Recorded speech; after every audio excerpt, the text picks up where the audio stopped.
right, let's do it. Good morning, everybody. Good morning, good morning. Thanks for taking your Sunday to come and hang out with me. We've got about 6 hours, and I'm going to cram your brain with as much Waikata stuff as possible because we're here. We're in it. It's it. We're here. Next week starts the season. I can't believe it. August 1st is right here. So I feel like this is a really great opportunity for all of you to kind of hit the ground running if your brains haven't kind of been going already, thinking about choreo and all that kind of stuff. So just real quick, for those of you who may not know me, my name is Lisa Borzada.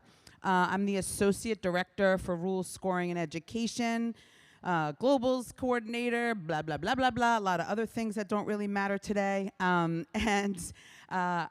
am so thrilled to be here. It's been a couple years.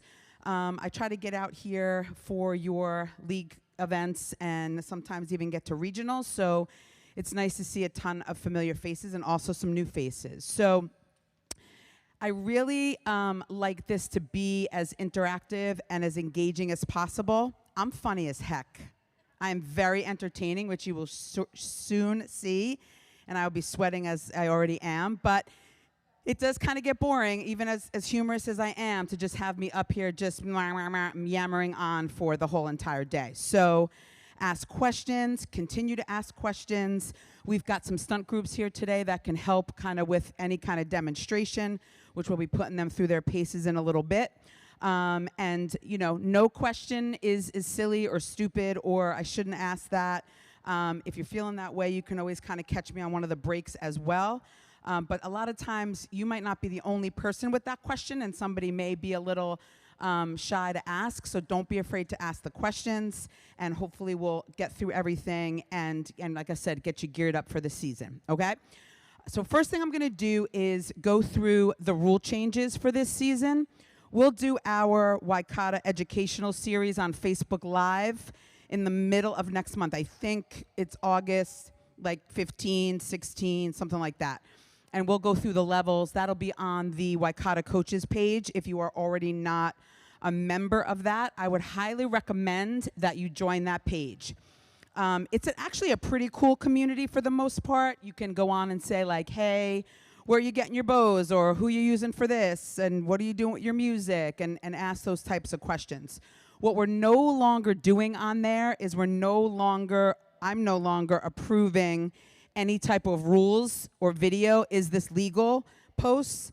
That stuff is just not really faring well for any of you any longer, or it really hasn't been. We kind of let it go maybe for a little bit longer than we should have, because I think that in that community, everyone's very well intended. I don't think anyone is intentionally trying to steer somebody down the wrong road and telling them something is legal when actually it's not, but that happens.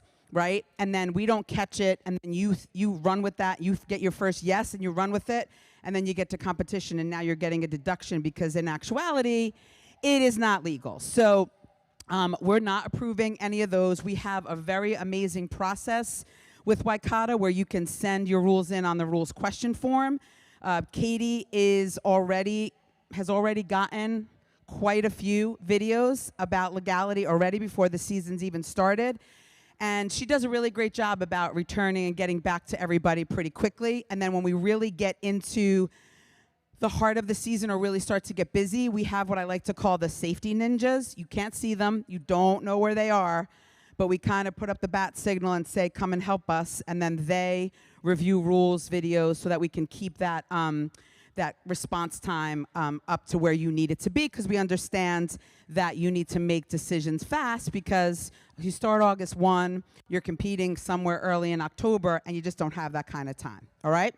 So going over, as you know, if you're in the Waikata packet, anything that's in red in that packet means that there's a change. We changed the rule. We changed the language. We moved it somewhere from where it used to be, because it kind of makes more sense.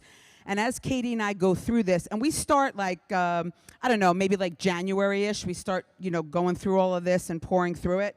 One of the things we do,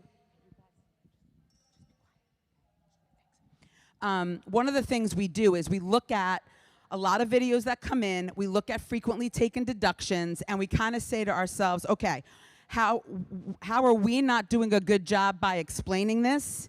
Why are coaches still getting confused and therefore performing things illegally? And the biggest question we look at is, why are we caring about this potential consistent deduction any longer from a safety perspective? Are we seeing anybody getting injured because this is illegal?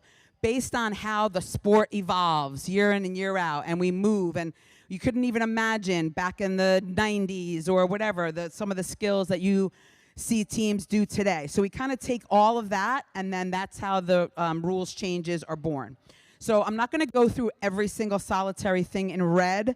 I'm going to go through what I think are kind of the important things, and there are some things that we took out that I think are really important for you to know, because they were definitely things that were deductions in the past years that we no longer think are important for deductions. Okay, so I'm not going to go over, like I said, everything. I do want to go over entrances and exits, because I feel like we still get a ton of questions on that, about when does the music start, and when does the timing start, and what do we do when we come in, and can we have a set count, and does the timing start on the set count, and all that type of stuff. So basically, there's no choreographed for show cheer, no choreographed entrance, right? They come out, they just kind of spear it on, go to their spots, right? And then you can do a set count, 5, 6, 7, 8, boom, Panthers, and then maybe everybody does a little shimmy, right? Where we really like the shimmy. Shimmy doesn't start the clock, okay? Shimmy doesn't count. That's just everybody kind of getting set. It could be 1, 2, 3, 4 Panthers. It could be 1, 2, 3, 4, 5, 6, 7. You know it, right? And they go, and everybody's ready, and they're ready to go, right? It could be 5, 6, 7, 8 Tigers. It could be let's go Tigers, let's go, slap, clean. Once that next, whatever that next thing is, whenever that first beat of music starts, if you're starting with a cheer, whatever that first cheer word or cheer motion is, that's when you're on the clock. That's your 2 minutes and 30 seconds to start your show cheer routine. And then obviously, when you get to the end, if you're ending in a dance, which most do, or if you end in a pyramid structure or stunts or whatever it is, then your timing stops right then and there, okay? So I want to make very clear, remember that if I'm timer girl, I don't know your routine. I don't know when it actually starts. I don't know when it actually ends.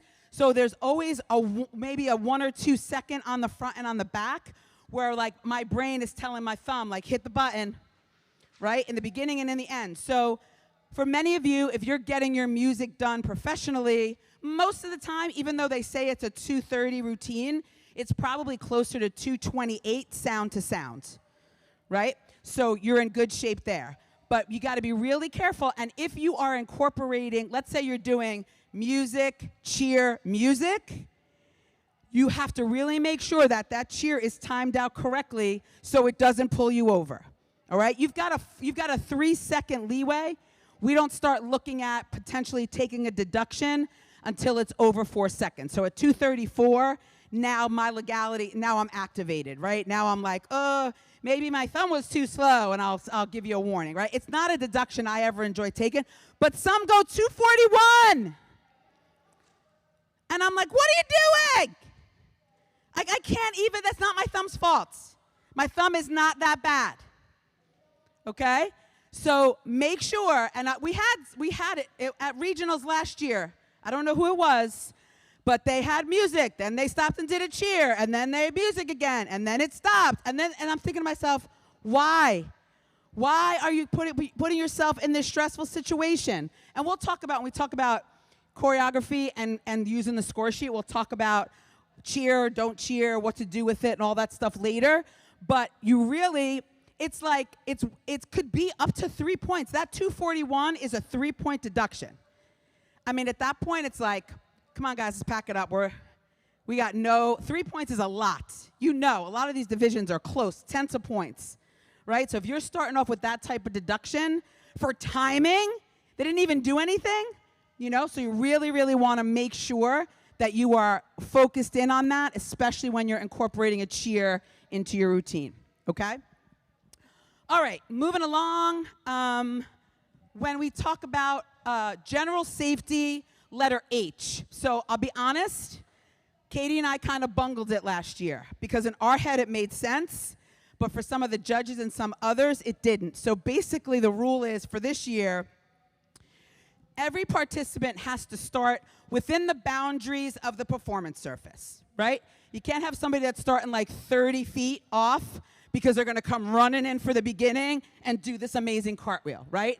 So you gotta be within the boundaries of the performance surface, but you can have them start in a stunt or load-in position, okay? So they can start up on a shoulder. They can start loaded in for a basket, let's say. They don't have to have at least 1 foot on the ground or hand on the ground or anything like that.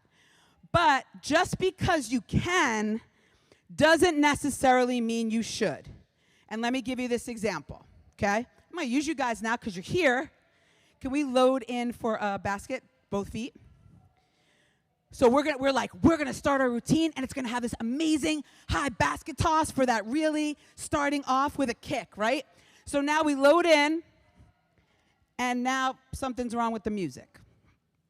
And something's still wrong with the music, and you're a music person, and you're now pulling your hair out because you don't know what's happening. And now you gotta run, and now you've gotta get somebody else's phone to work your music.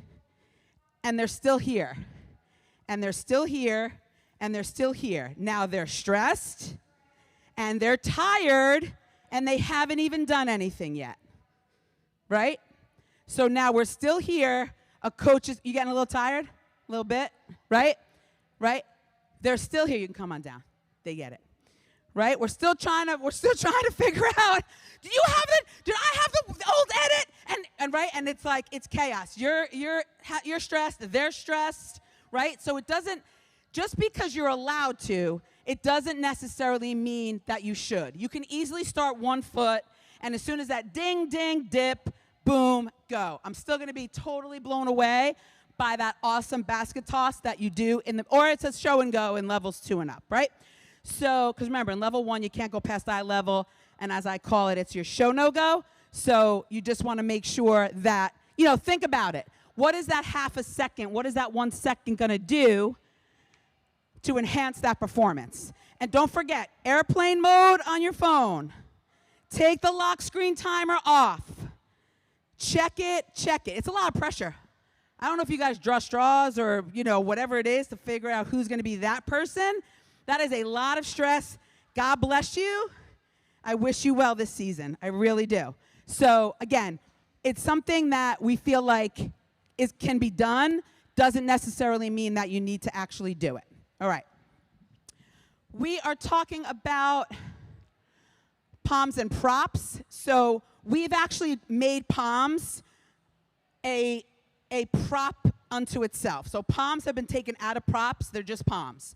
So props are your flags, your banners, your megaphones, your signs, all that type of stuff, because you can now dismount or cradle with palms and hands.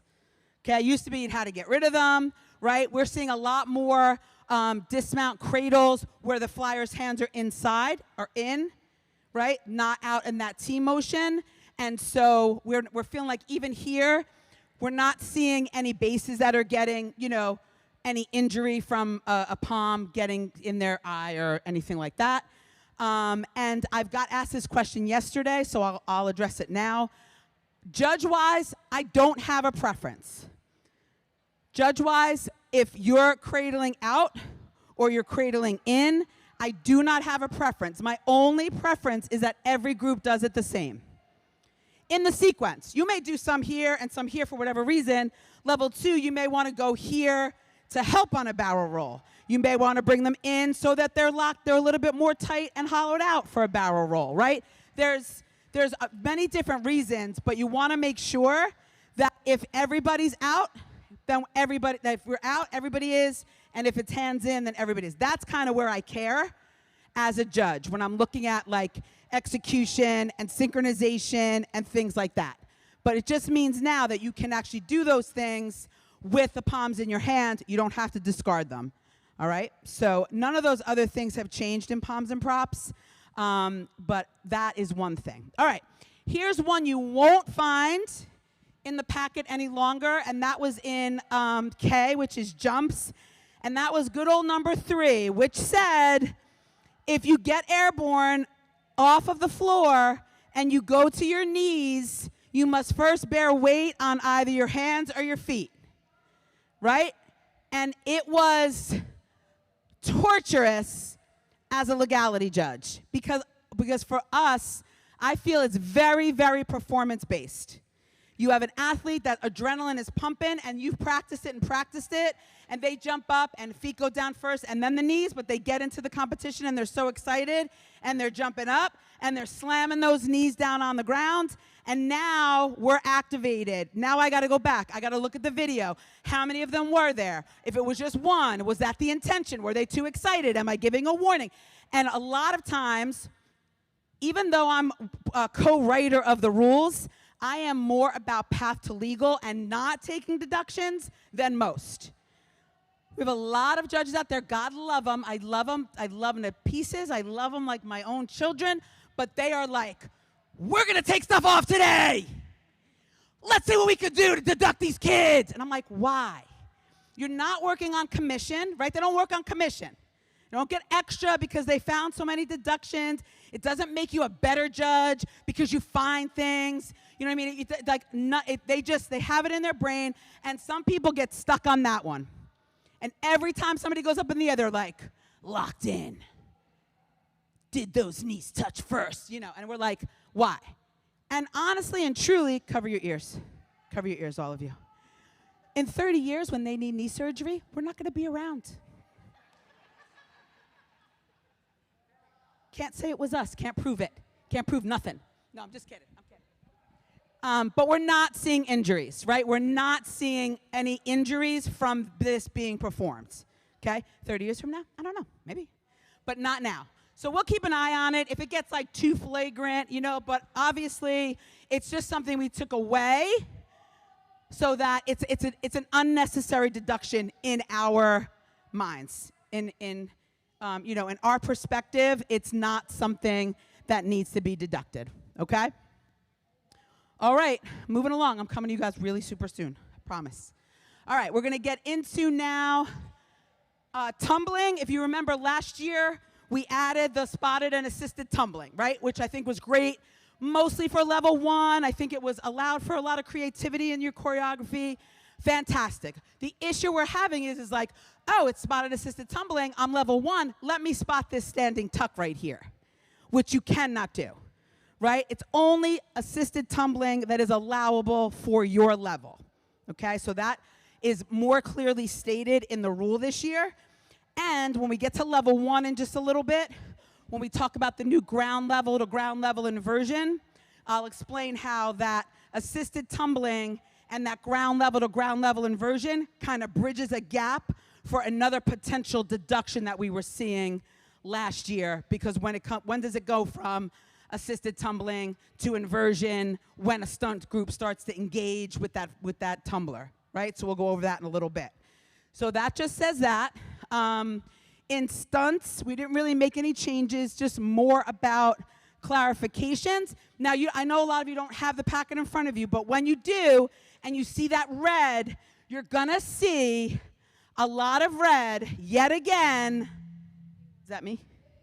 Yet again, regarding pendulums. When I tell you, please skip over it and stop doing pendulums. Okay? Yeah, skip it. Skip it. It's like a crab claw. A lot of work, very little reward. Because the only thing you're getting credit for is where it starts, which is usually in a prep, and potentially where it lands, which is usually in a prep. All that other business, nothing. You get nothing. Like Willy Wonka. There's a lot of Willy Wonka references in my spiel, so get ready. Right? Because this to this, okay, maybe choreography, maybe it's a visual, but you need like 114 people to do it legally. You need a person in the front, you need a person in the back, you need 2 catchers, is it going full, is it going half? And it doesn't, look, I understand. Especially for the littles, right? They were like, oh, we saw this cool thing. Can we try it? And you're like, of course we can. At our games. Not a competition. Not in our competition routine. Have a blast at the games. Pendulum your faces off. But if you're going to do it in your competition routine, first of all, we're no longer friends. I will see you in the parking lot. But you got to make sure that you read through it and make sure you have all the spotters and everybody in the right place. Okay? Don't do it. Just don't do it. All right. We talked about, we're starting to see now a lot of single base action, right? We put it in the scoring grid. It was always legal. It was always, in my judge mind, always the highest range skill in stunting for level 1, let's say, or in any level. Any level doing a single based anything is always going to be more difficult than if you do it truly group based, right? Always legal in every level. So you can do prep level 2 leg at level 1, prep extended level 2 leg at level 2, extended single leg at level 3. You could always do them. In level 1 now, because we're seeing it more, we put it in red and we put it as the highest difficult skill in the stunting range.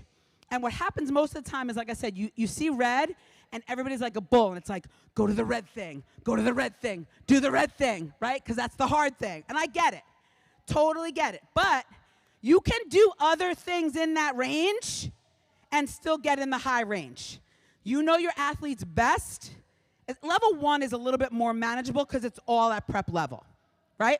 So we're going to do a single-based prep level 2-leg stunt. Single-based prep level 2-leg stunt. So who's your main? Right? So you're going to here. You're going to come under. Back. Right? What's happening? You're going to, no, from a sponge. So sponge it, and then you're going to turn and hit the prep. Right? So we're going to do a lot of throw. Right? You're going to step under. Pardon us while we practice. Ready? Up and under. Pretty much. Yep. Let's try it again. Bump, come on down. Got it now? We got it now? Okay.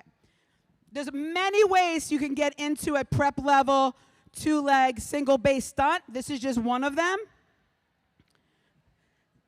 You guys make sure you give a good throw, right? So you actually, so here, so you actually come up and under and settle inside in the arch of the foot.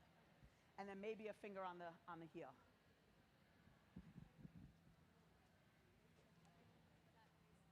That'll do, donkey. That'll do. Right? Single-based, prep level, 2-leg stunt. You get out of there. You get out of there. You're the spotter. She can be the spotter here. Come on back, grab both ankles. She can be the spotter here. Okay? She can be, back off. She can be the spotter here. Right? Because the spotter doesn't have to touch. You want to bump it down? Come on, I'll help you. Dip. Come on down. Okay, cool. All right? So remember, when we talk about spotter, continuous doesn't mean contact necessarily. I'm going to probably get in your way a lot, so if you're going to film something, just say, hey, lady in the blue shirt, get out of my way, because I tend to move around. You could do that too. Lisa, move, Lisa, get out the way. Do something like that. Something like that works, right? Okay. Yes, ma'am. Yeah, I want you to ask questions. Correct. Yes. One-legged heel stretch at where? That would be an illegal stunt at level 1 because you can't do single-based. You can't do single leg. And they're braced. Right. Yep.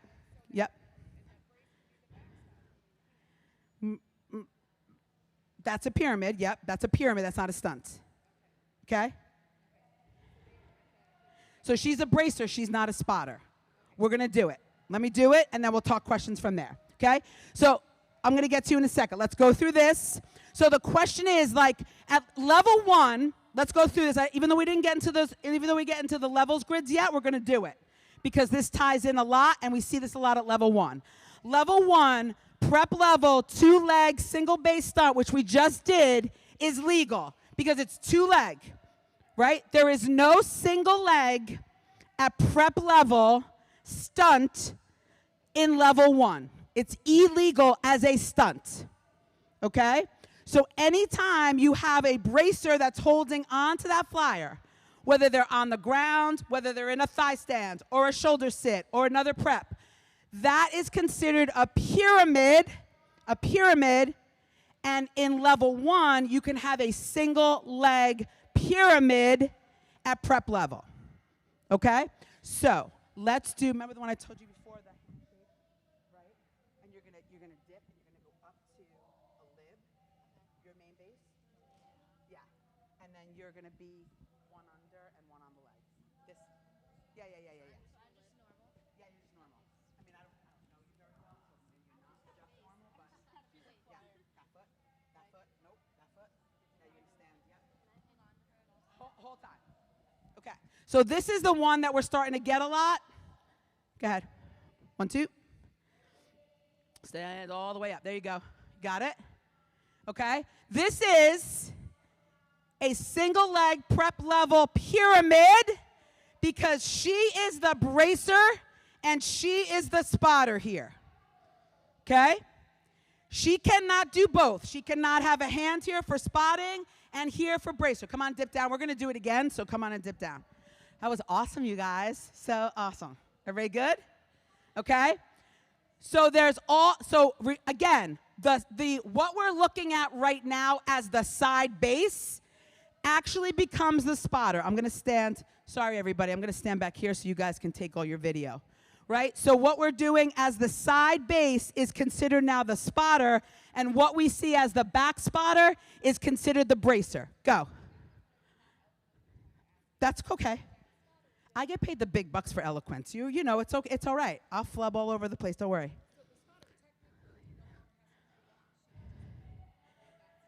Which would be what is the side base. Technically, she does not.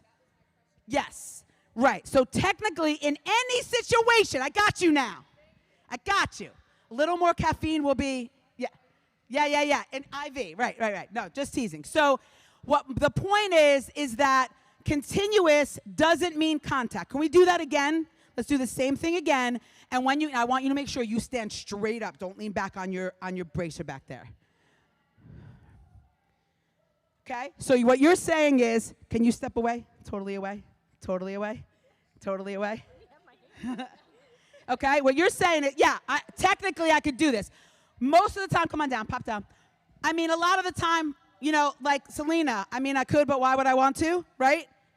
Right? So it's allowed, unless it specifically says somewhere in the rules where it'll say spotter must do this, spotter must remain in contact, spotter, whatever that is, continuous doesn't mean contact. Now, I got to be super, super, super, super honest. These routines are going like this and flying. I don't think my tracker judge is using that as one of the deciders as who's going to score higher in a particular range. So I would say, right, like if everything is exactly the same, if Team A and Team B do exactly the exact same skills, the exact number, and I have to find something to split the hair, right? I got to find something that's going to, who's going to get a 14.5 and who's going to get a 14.6 because I try not to tie anybody in that category. Would that be something? Maybe. There's usually other things, right? And so, and in this space, it's a little bit more difficult. I mean, this space you have to have, obviously, strength, right? But in this space, it's a little bit more difficult. And because we're seeing this single-based stuff now, right, our athletes are getting stronger. They are getting more finessed in that stuff. I didn't forget you. I swear I didn't. They are getting more finessed in it, but we also want to make sure that they are safe. So if you need to have that contact, go. Just like when we talk about in the cheat sheet, when we talk about stunting, it's in groups of 5 because we consider a front spotter in that group, right? A lot of times you don't need it, right? But if it's down to like, is it going to hit if I have them there, or is it going to be really wobbly and now I'm getting potentially execution points taken off, tenths, or a building bobble or fall, then it makes sense to keep the front spot there, all right? Great. Yes, sorry. I go down a road and I don't see the exit and yeah. Okay.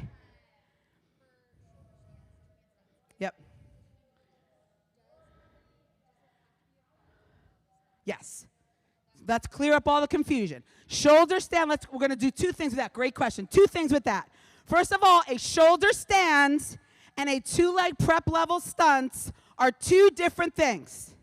The shoulder stand, as it says, is the flyer is standing on the shoulders. That is at 11 to 11.9 in level 1, I think, or 12 to 12, 11 to 11.9 in difficulty. We want the bases to actually have feet and hands. That's a prep level 2-leg stunt, okay? Anything standing prep level needs a spotter. Doesn't matter, right? So if you were to take a shoulder stand or even that prep level 2-leg single base stunt and you started to move it, which you can, you still need a spotter, a continuous spotter that goes with that stunt the whole entire time, okay? Yep, and just so we get, just go into a prep. Just give me a prep. Okay, you come with me. Yeah, leave. Spotter is not here. This is not a spotter. This is not a spotter. Okay, spotter has to be side, back, side. Because we're worrying about if something happens and she comes this way. Now, she can be here and does not have to touch. She's still considered the spotter. She doesn't have to be here either. You don't have to do that. You don't have to do that. She's just got to be there in case we're worried about the back. The front, most of the time, they look pretty smart, will react and grab hands or something like that or assist. Okay? You can come bump down. Thank you. But that spotter has to be in that, think of like an arc in the back. Okay? I'm coming to you next. It was over here. Yep. No, it would, so all right, let's do, if I did single leg, single based, yep, still be a pyramid for level 2 because we're bracing. So what you'd want to do is a true single based with a spotter. That would be a legal high range stunt for level 2. We're going to do it, okay? So let's do the same thing. Okay, perfect. Okay. Yeah, you're gonna go, nope, other way. This hand under, yep. And then that hand's gonna go on that leg when she goes up. Yeah, perfect, okay? So you're gonna go, yeah, let's go, you're not gonna stay there, so let's go hips on this one, you're just gonna assist up. You're just going up to a lip, okay? Here we go. Boom, stands up, right? Now, if she were to come away, single based, prep level, single leg stunt, legal for level 2. Come on down. Okay? Most of the time, it's group based, right? You could do where just the back and she goes up. Can we try it like that? So you're out, you're going in, and you're gonna go like you did, go like waist, butt, and then ankle and thigh, wherever you need to go. Let's see if we can get that one to go.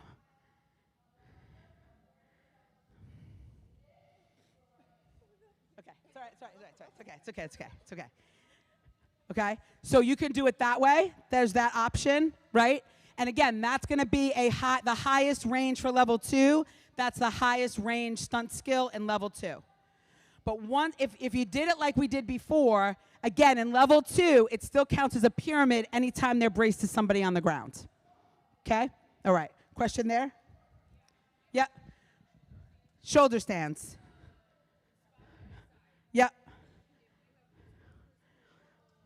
Yep.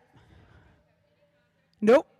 Just standing there, right? Again, continuous, unless it specifically says it, and I'm not sure if it does specifically say it somewhere in the rules. I think it's more in pyramids when it talks about bracers and spotters. Unless it specifically says back spotter must remain in contact, continuous doesn't mean contact. All right? Makes sense? Again, I'm going to keep saying it because I know, but again, for safety, because you see even here, right, with a skilled group, that contact is necessary. Was there a question over here? Yes. Level 2, single leg. Sure can.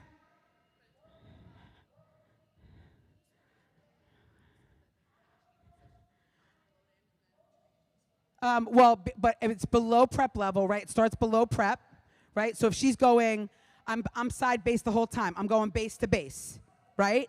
And then you're talking about the other, the main base is going base to base, right? And the side person is going to go, right, but so that all depends on where the grip and the help and all that kind of stuff comes out. Yeah, moral of the story, yeah. Well, here's the thing, because I know what I'm hearing, you know what you're saying, what you and I, right? And then that grip might be different than what you're doing, and that's another really great point. Thank you so much. We get a ton of videos with, like, the University of Kentucky doing the stunt. And they're like, is this legal for level 1? And we're like, yeah, it's legal for level 1 when the University of Kentucky does it, but we want to see your team do it because you may need to make adjustments so that your team can perform it that way.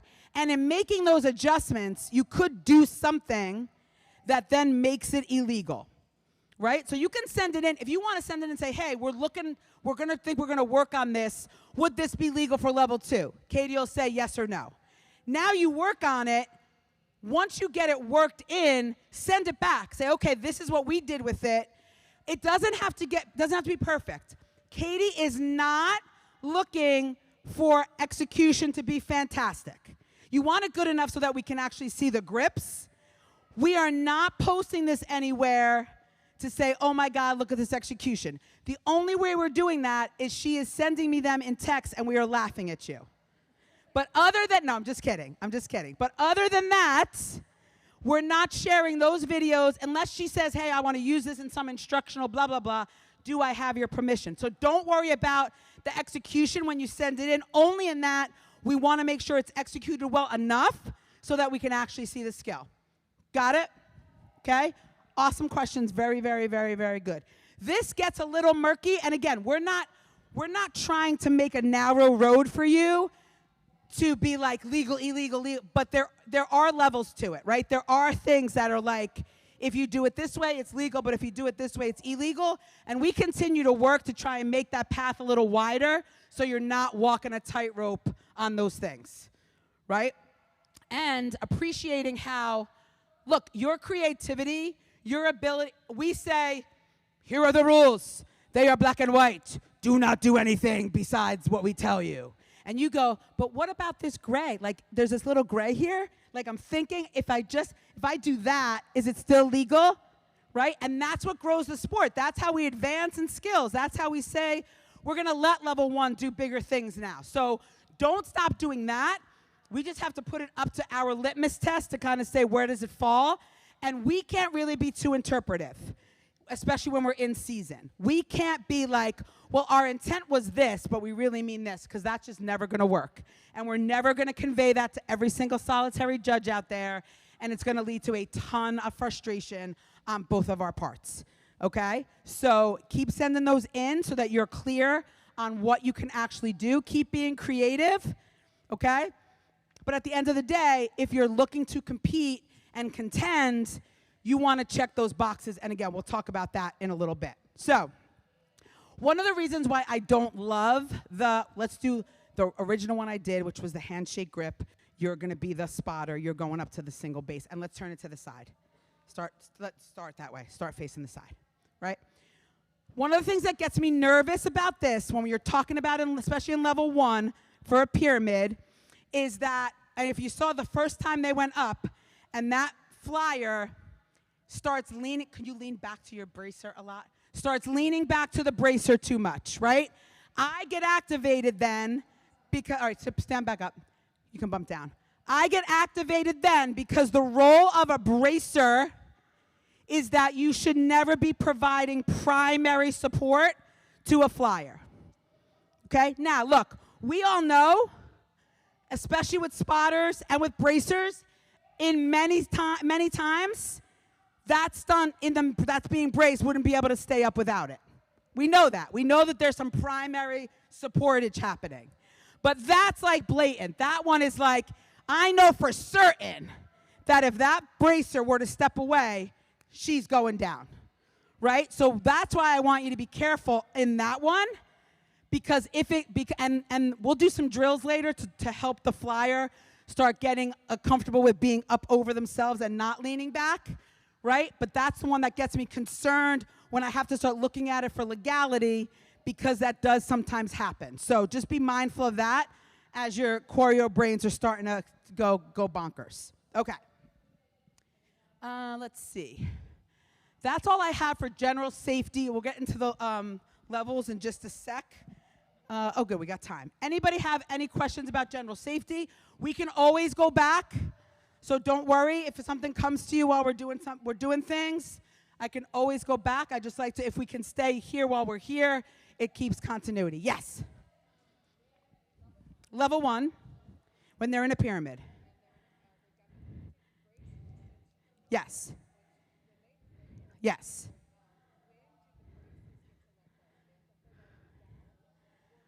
In the new brace release to cradle, I'm going to talk about that in a sec. We're going to get into level 1 right now. Yeah, that's okay. All right. So, because that's in the level 1 rules grid, so we'll transition to that. So, all right, moving on. Any level 1 limited teams here? Anyone level 1 limited coaches?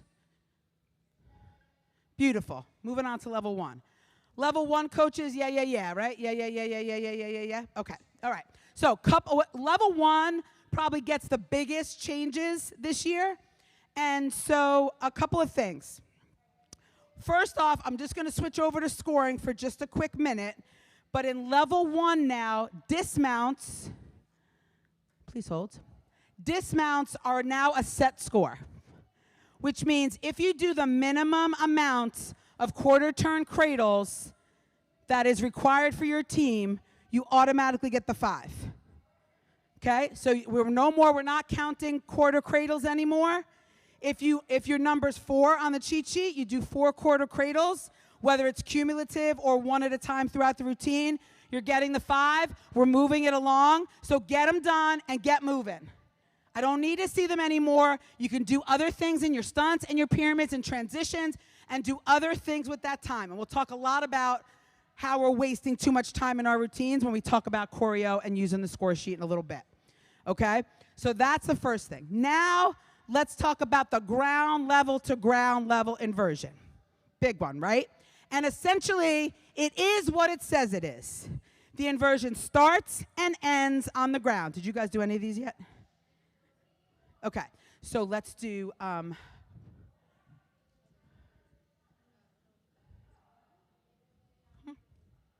Who could do a back walk over? So let's go back walk over to handstands. You guys are going to grab feet and hips, bring it down, back down to the floor. You're going to stand. We're going to tap and go up to a prep. Making sense? Go over it. Okay. So there are some variations here of what you can do, but essentially you want it to start and end on the ground, right? Back walk over. You're going to go hands up here too, right? You're going to go here, yep. So now when the feet come down, they're going to go all the way back down to the grounds. Back down to the ground. She can then stand up, and then you can do express up if you want, express up to prep, right? And then it can go from there up to prep. Come on down. Let's do it again. Hang on a second. Yep. Hold that for me. So let's go back walk over, right? Grab. You guys, when you bring this down, stay underneath it. Yep, because once she stands up, we're going to tap and go right to prep from there. Yep, okay. All right, so back walk over. We're catching it at the top. We're gripping, right? We're going to do it slow so you see it. Feet come down. Flyer stands up. They can tap and go right up to prep or thigh stand or anything like that. Right? So it starts and ends on the ground. Okay? And there are variations to it. You can go up. You can bring those feet all the way through, let's say, to a straddle, and then dip and go up from there to, let's say, an extended V-sit, which then steps up and moves into a prep. Right? So there are things you can do. Sorry, I should say move if you sit down, let's say, to get ready. Right? So there are... let's go ahead. You can cradle, regular cradle. Can you cradle, straight cradle? Beautiful. Okay? All right, so we're going to do that one more time. Do it slow. You okay? Okay. We're going to do it slow. So back walk, again, this is just one variation. Back walk over. Yeah, can you guys move back so they can see on the side? Move back to me. Yeah, yeah, beautiful. Let's, hold on one second. Let's turn it sideways. Okay. Back walk over, up to hands. Bring it down to the ground. Flyer stands up. They go up to the prep. Okay? That's just one way to do it. It's not the only way. You could have a person, you can bump down. You could have a person standing in front after the walkover to help pick the shoulders up, right? To make it go faster. You can do a cartwheel. You can do all those types of things. But here's what I want to tell you. Ground level to ground level inversion is not in the scoring grid. Okay? We are very much crawl, walk, run. And you know, all you bulls, if we put it in red, everyone's charging to try and do it when many may not be ready for it. Okay? So this would go into your choreography. This will go like a little bit when I'm thinking about stunt transitions, right? So I don't want you spending too much time doing too many of these because it's not going to compute to necessarily a big difference in your stunt difficulty range. Okay?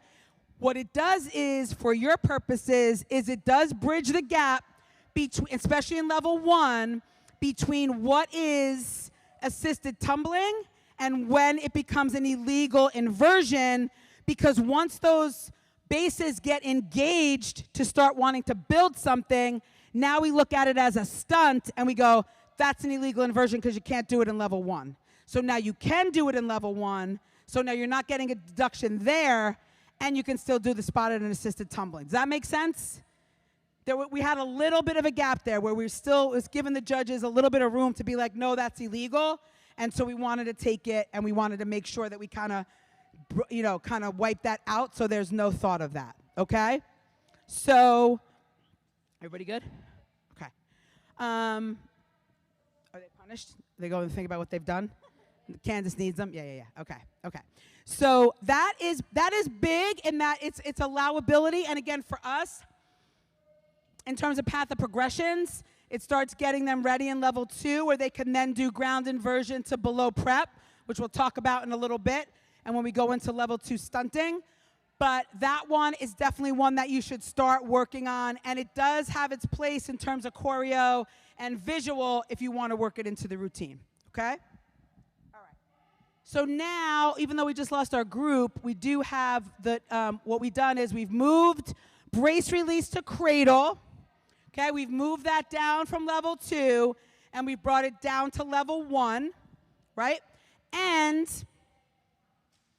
there are a couple of, it can only be done to a straight ride or a quarter cradle. And most of the quarter cradle is probably going to be in that single leg prep level with the bracer on the ground, because that's probably the easiest way it can move, right? To try and move a whole group with a quarter turn in a brace release to cradle doesn't fit right. Again, we wanted to give that a little bit more flexibility for that single base with the bracer on the ground to be able to cradle out of it, okay?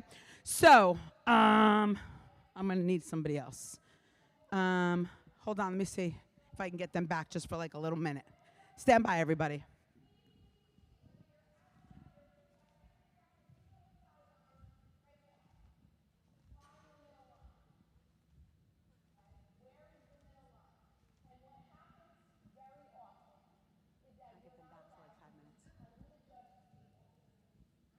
No, not you. You're doing fabulous. You're doing great, sweetie. I'm stealing back my stunt group for a second, and I'll send them back.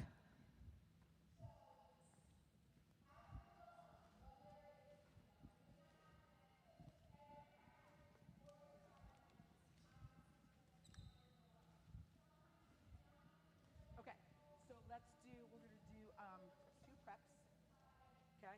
We're going to brace, and one of you is going to cradle, while the other one holds on all the way down into the cradle. Both facing the front. Yeah. Okay, and you want to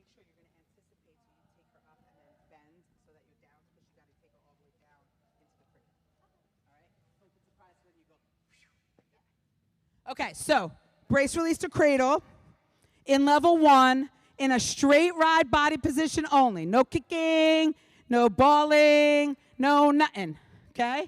Just straight, move out a little bit, separate from each other a little bit so that you're there. Yeah, beautiful, okay? So I'm going to say 5, 6, 7, 8. You're going to dip on 1, all right? Here we go.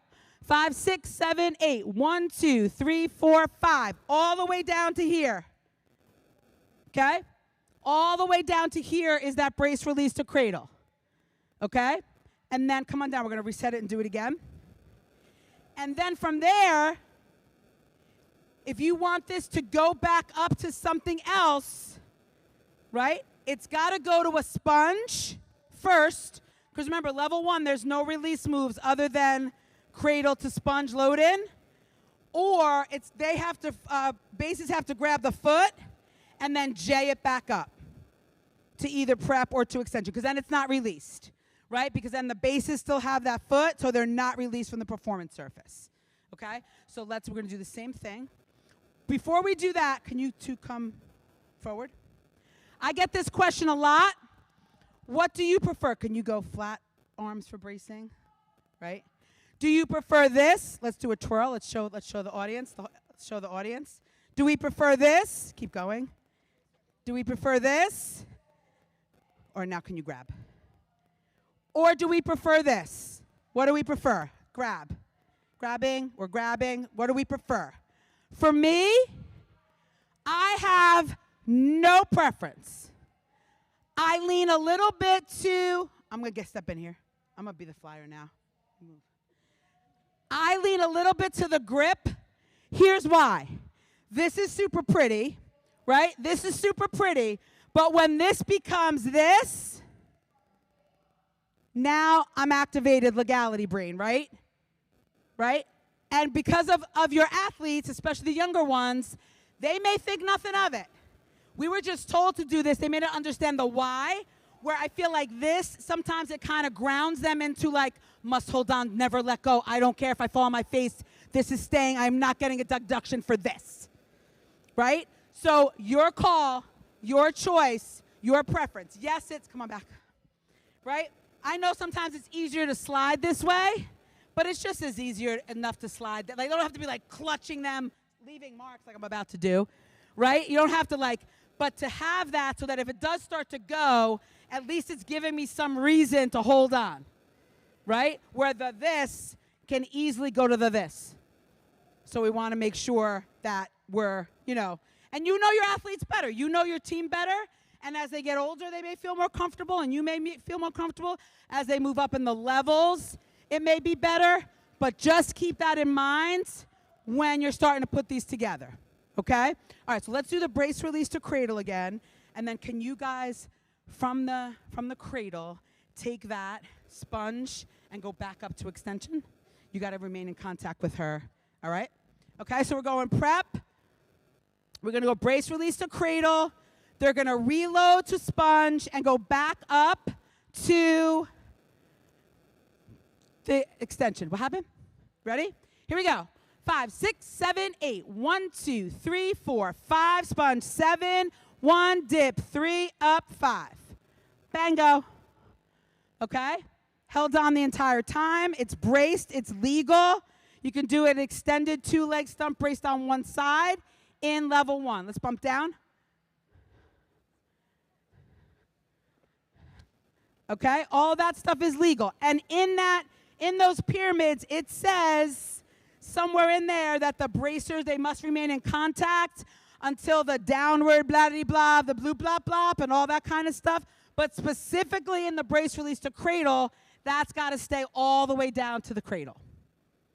All right? That makes sense for everybody? Yeah? Okay, fantastic. Okay. Any questions about level? We'll get into more, like I said, scoring and the score sheet in a later session. I just want to get through all of the rules. And did I blow my time already? Dive roll, no layout position, no swan dive position, nothing like that. Just a dive roll. It's an airborne skill. You're momentarily airborne. Anybody do a dive roll? Yeah. Dive roll coming at you right now, coming at you live. Oh, yeah. It's okay. We meant to do that. It was choreographed that way. She's supposed to do a seat. You forgot the seat roll. Yeah, it's okay. All right, but you see that momentary, we're talking about an airborne skill, which is like a handspring now, and so the dive roll is permitted. Yes, ma'am? They lied to you. Did you see it? Do you see it in the level 1? Was that after Coach's Happy Hour, or I'm just saying? Was it on Friday? Yeah, no, level 1, level 2 is where dive rolls are. Level 2, level 2, level 2, level 2, level 2. Go to your level 1 rules grid. We got dive rolls up there? No, it's level 1. See, in the prohibited section in level 1, it says dive rolls.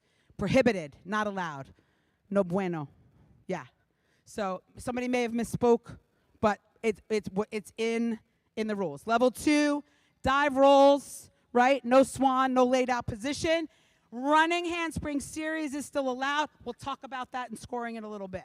We'll leave that over there, okay? And then the change for pyramid, although really it's not a change.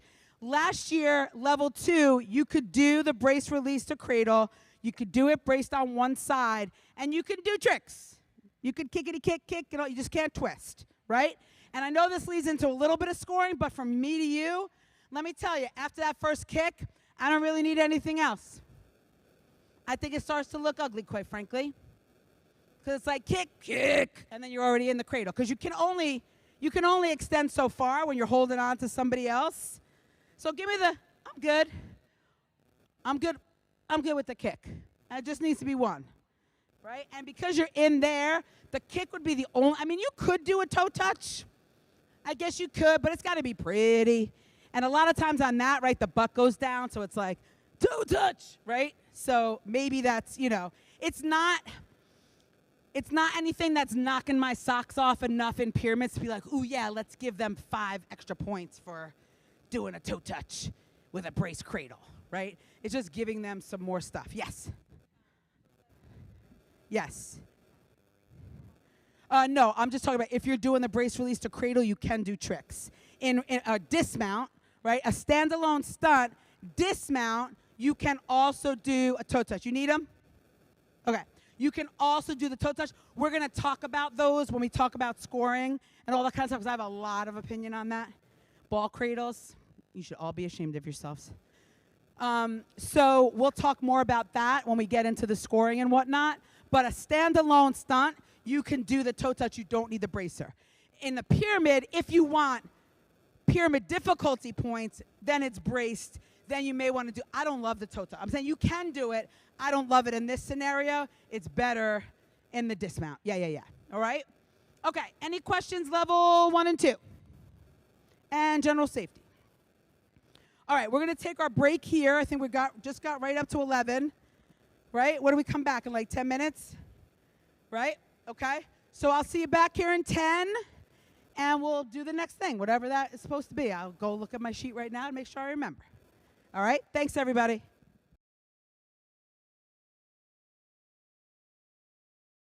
All right, here we go. Everybody find your seat. We're going to do some level 1 stunting stuff. It's going to be mostly from that kind of list that I had sent to Robin, and then you guys can throw some stuff at us to say, hey, can we see this, this, or this? And we'll try this, this, and this, okay? Before we do that, I just want to remind you, if you have not taken your course yet for the season, I'm not going to ask you to raise your hand because I don't want to call you out like that. But what the heck are you waiting for? Because it's coming. And you're going to be emailing me at like midnight on the 31st, like, I need this ASAP, right? But it's okay. If you took a course last year, regardless of what course, you got an email on June 1st telling you what course you're supposed to take this year and the link. Oh, yes, you did. Oh, yes, you did. It's either went to junk or your promotions folder in Gmail. You certainly did.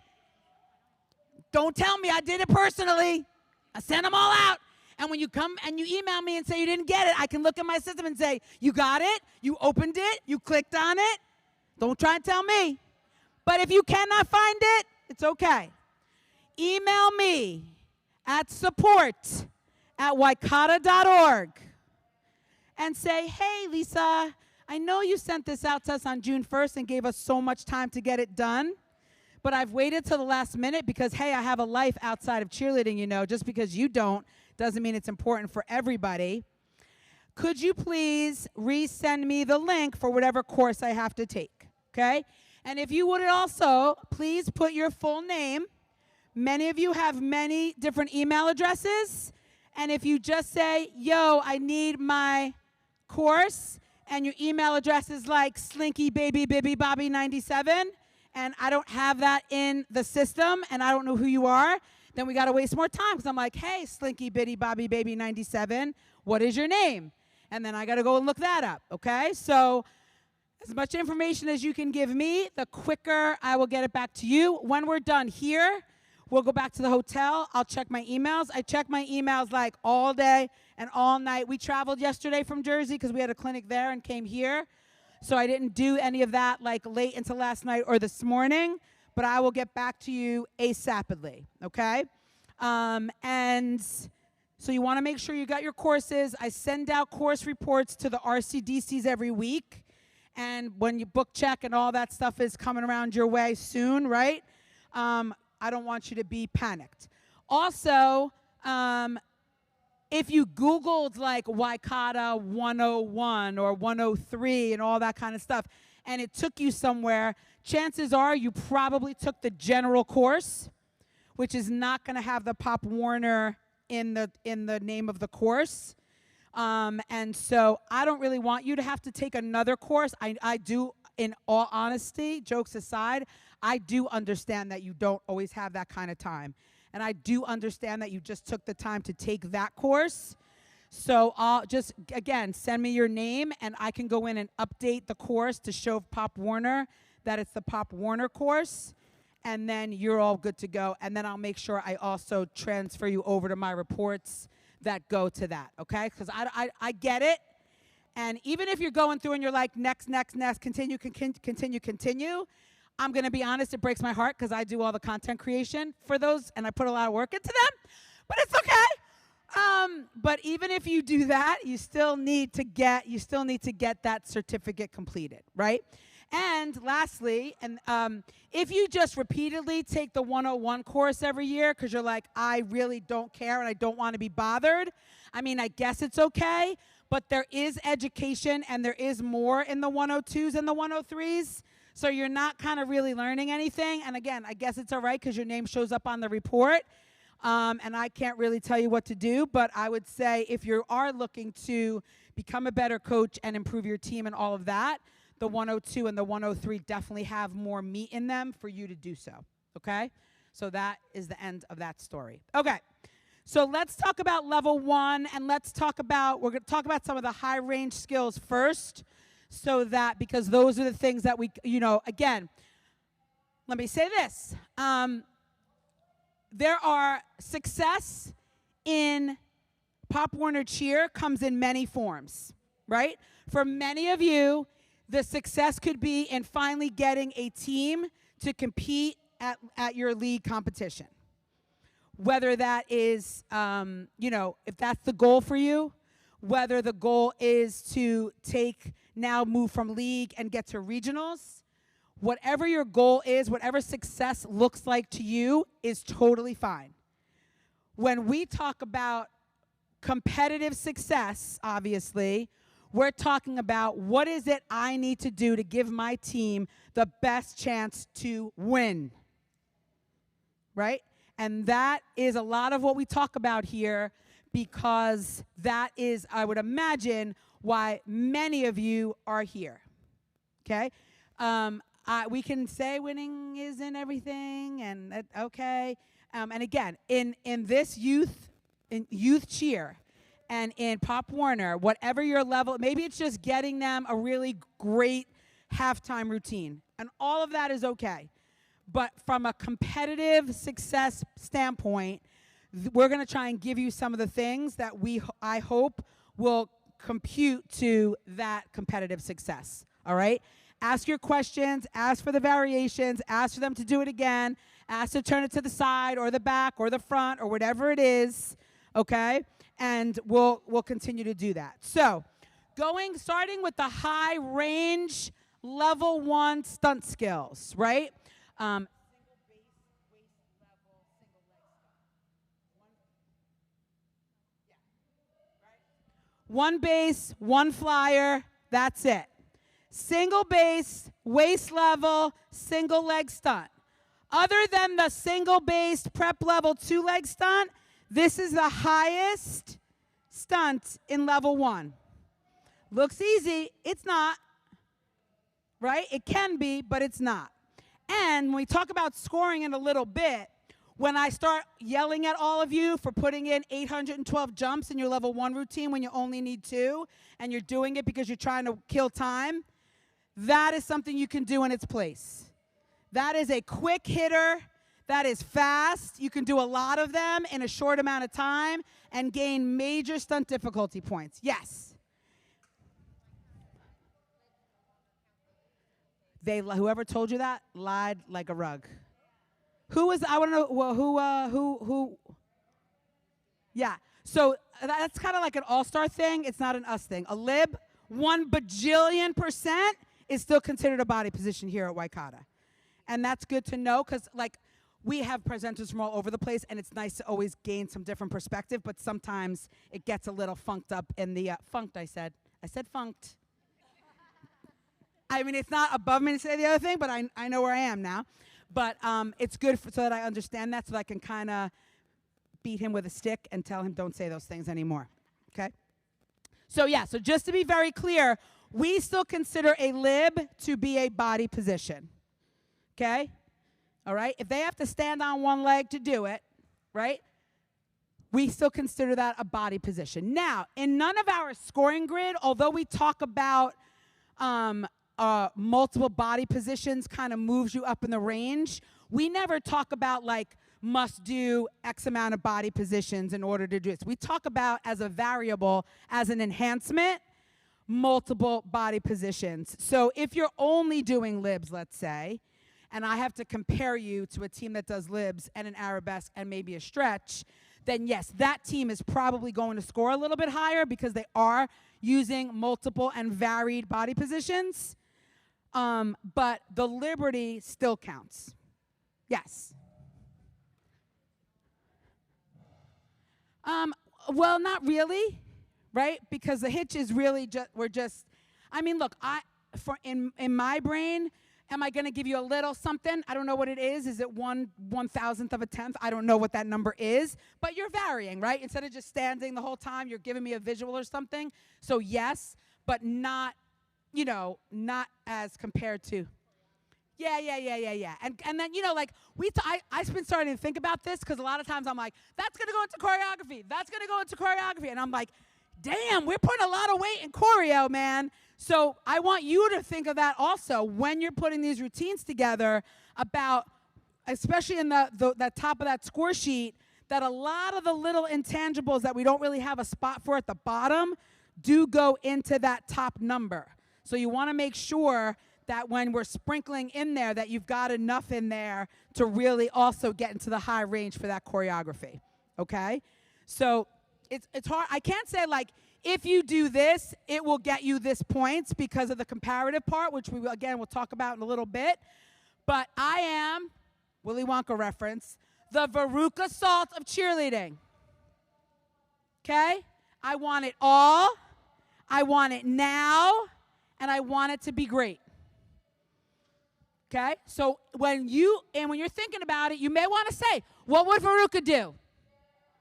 I'm going to say VD. That doesn't sound good. What would Veruca do? WWVSD. What would Veruca Salt do? Right? And it's always Britney Spears. Gimme more. Gimme more. Right? Always. No downtime.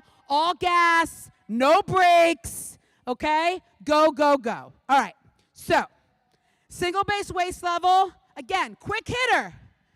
5, 6, 7, 8, 1, 3, hold 5, 7, down 1. I just used 1 8 count to get me like mucho stunt difficulty points instead of let's do another jump. That's going to get me nothing. Okay, so those are really good to get you some quick points. Okay. Let's do, what are we going to do? Let's do can we do a quarter up to prep? Quarter up to prep. Quarter up to prep can come in a variety of forms, in a variety of ways. It's okay. It's okay. Do it again. It's okay.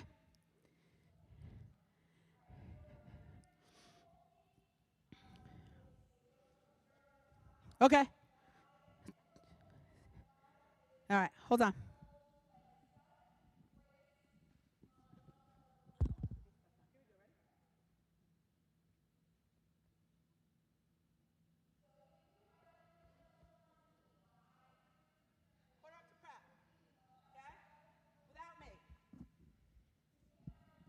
It's not easy. They're used to doing like a lot of things and twirling all up there, so to kind of tell them to take it all down and strip it down, it gets a little difficult, right? So quarter up to prep, high range, stunt, level 1 stunt difficulty skill, okay? Quarter down would also be in the high range. We're looking for that quarter twist, that quarter transition. You could bump down. That quarter twist, that quarter turn, anything like that, to get into the high level. Now, you want to take those and you want to build. So can we do handstand on the ground, grab the feet, bring it down, right? Tap it up, quarter turn prep to the side. We'll do it slow. We're just going to take the whole thing, dip, and quarter turn. Actually, let's do this. Pardon me, time out. All right.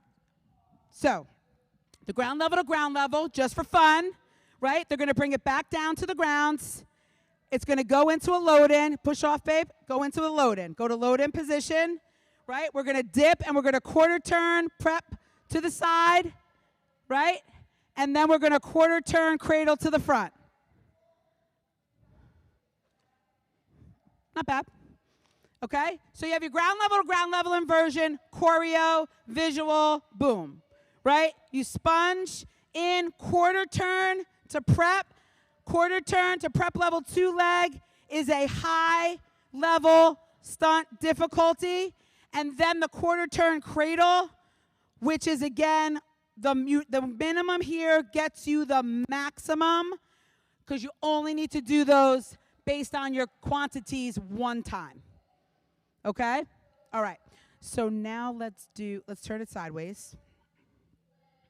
We talk a lot about the assisted tumbling and all that kind of stuff. So just some variations, right? Now, this wouldn't be considered an inversion. It's more in that spotted and assisted tumbling.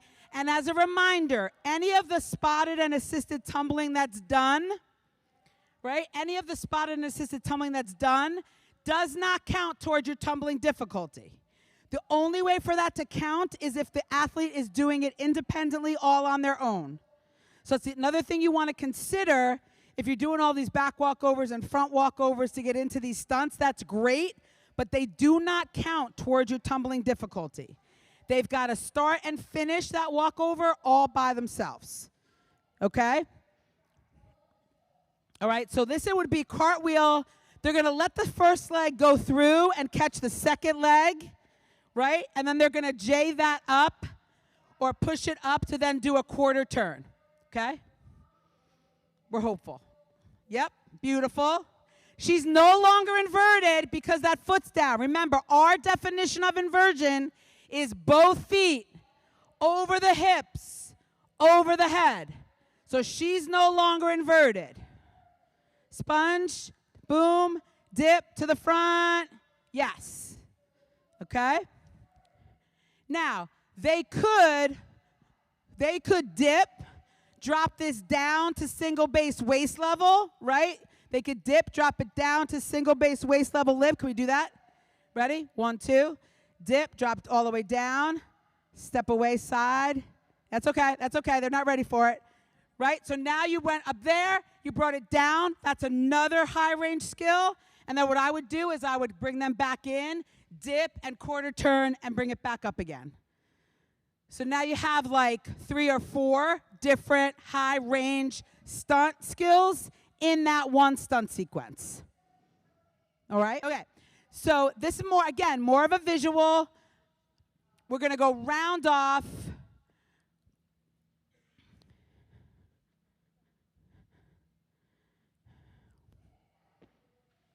Prone position. Okay? They're going to dip her, load it in.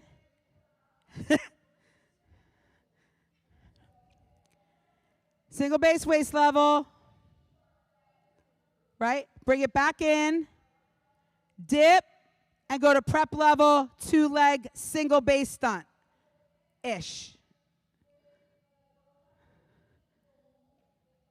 Okay?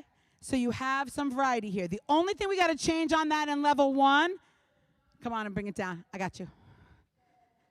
The only thing we're going to change on level 1 is you have to make sure that, and this is a little bit more difficult, because she's going into the stunt, once she lands on that round off and turns, it's kind of like a half turn, which wouldn't be allowed for level 1, right?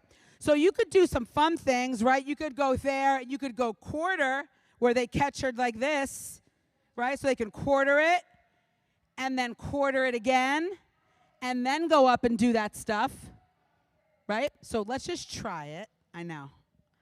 Okay, so you're going to do the same round off, right? Instead of turning and going prone, you're going to round off, and I want you to go so that your hips are facing this way. So you're going to catch her like on the, like, yeah, right? So let's try it. So round off, it's going to go quarter turn. She's like, hey. Just do that just by itself.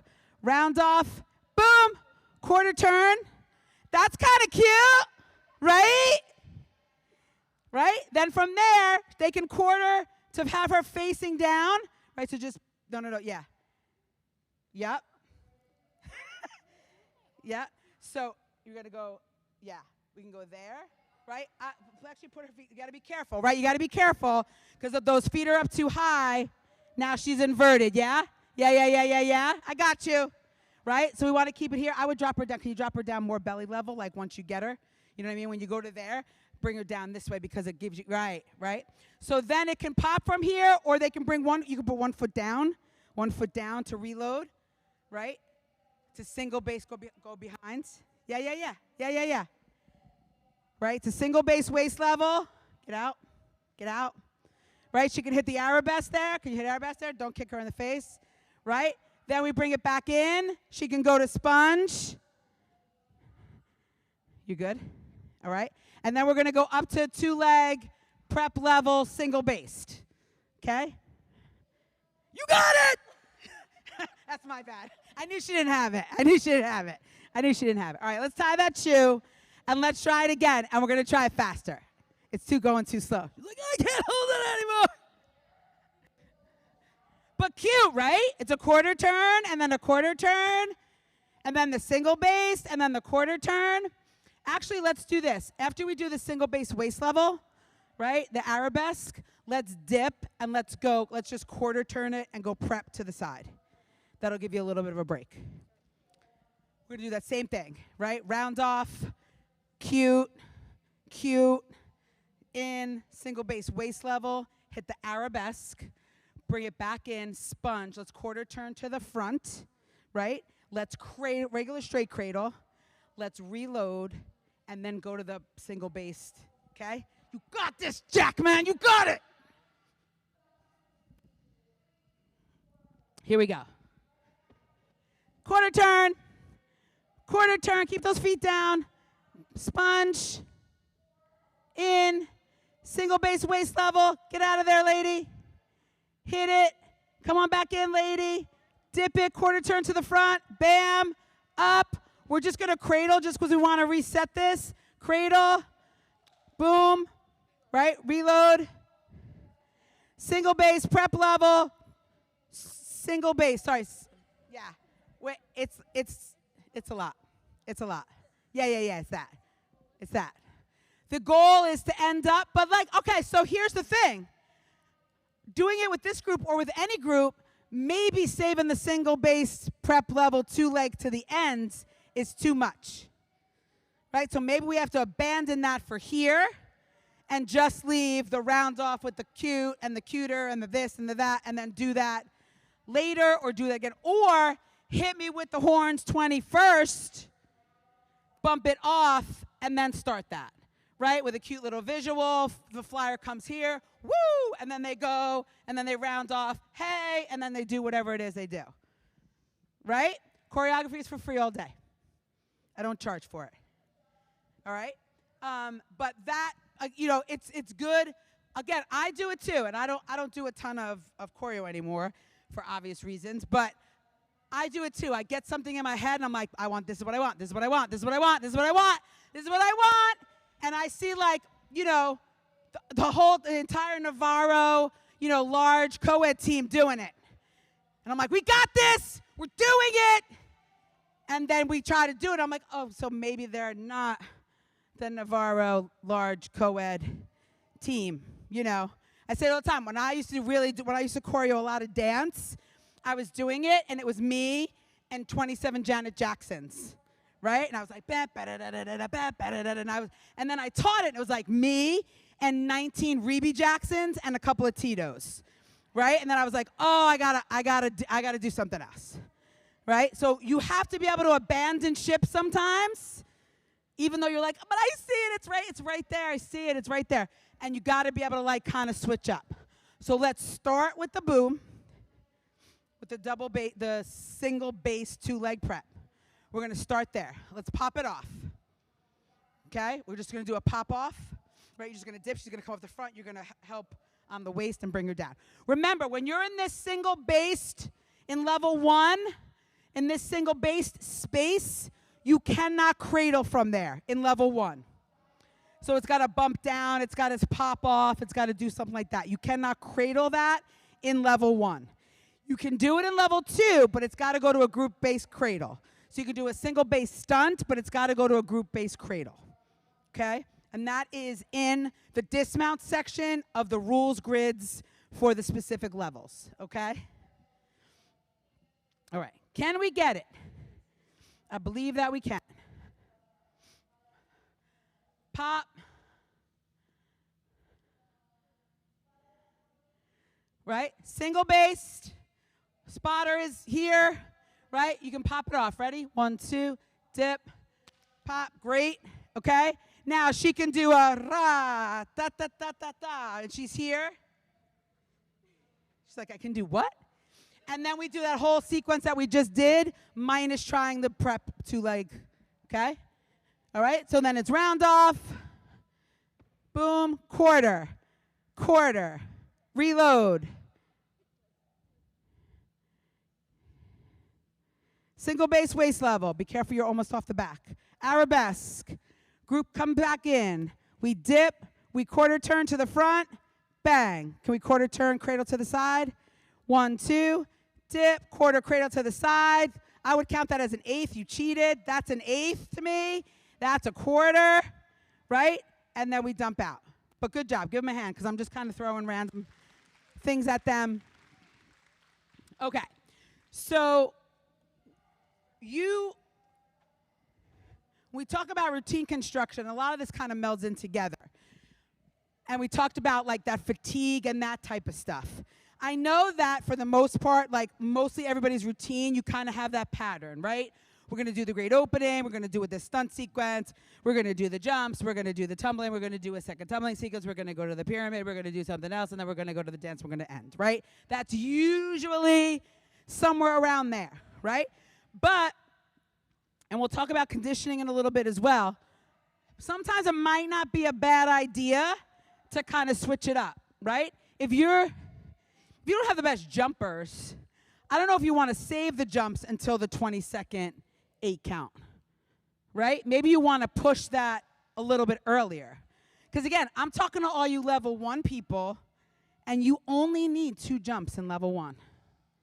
2 jumps, 2 consecutive connected advanced jumps by majority with variety.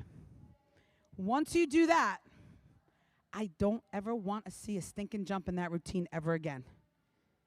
Okay? I'm serious. I will be waiting for you at your car. I am not joking because I know how you get. You get into this. We don't have anything for that 8 count. I know what we'll do.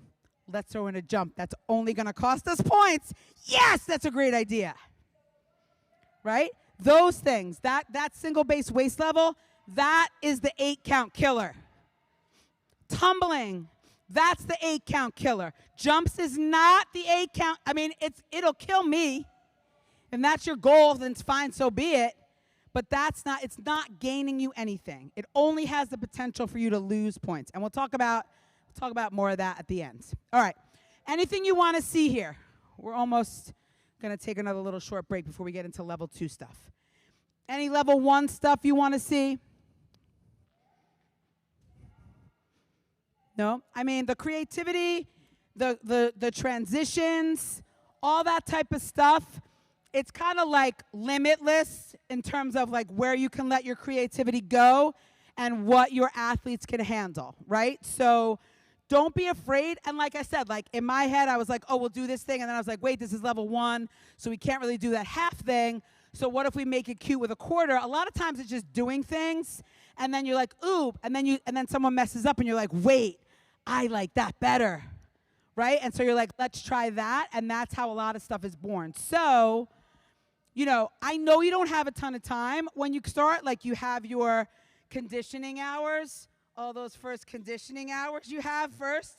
I know that you do just a lot of conditioning and like not a lot of other things. So I don't know. I know. So I'm saying I know that you follow all the rules. I know that you do. And just in case anybody that's listening on this recording, everybody here follows the rules. I totally get it. But you can use some of the drills that we do later when we bring everybody together and we do like some stunting drills and warm-ups and stuff like that. In and of itself is conditioning, right? It is starting to get those bases used to, putting somebody else up in the air and doing all that kind of stuff. So we'll talk about that a little bit. And again, I know you have a short window, so I'm not saying like, oh, just like spend like 3 or 4 weeks just like playing with some stuff and like saying, I know you can't do that. Like I know you don't have the luxury of time here, but you probably have a little time, and you probably have some kids that are hanging out at your house or coming to your pool, and you could be like, hey, let's try this fun thing and see what comes of it, and then what you can kind of then bring to the team after your conditioning hours are over and you start with your real practice, right? So for level 1, because it's not the big inversions, because it's not the tosses, because the dismounts are so simple, you can take that time to get into the creative of the pyramids and the stunts. Or not. You could say, look, I'm just going to do 4 of these, 5 of these, 3 of these, 5 of these, a couple of these, hit the pyramid. I mean, you could check all of that off that way, and that's fine. Your stunt and pyramid scores will still be up in that high range, right? But then your performance and your choreo and all of those little enhancements and intangibles will surely suffer. So why not try and attempt to get some creativity? I do want to challenge you, though, I don't want you to go overboard, because that top half of the score sheet, which is where I think a lot of people just are like, motions, right? We will talk about that, too, a little bit later. But I want you to make sure that you're kind of, we score it. We don't category judge. We score the entire score sheet.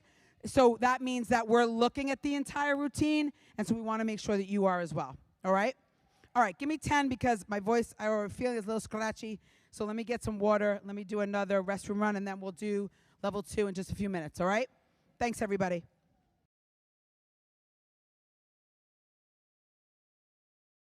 Okay, so let's start talking about level 2. I'm going to backtrack level 1 just a little bit because someone asked a really good question, and I don't have, let me see if I have, what are they doing over there?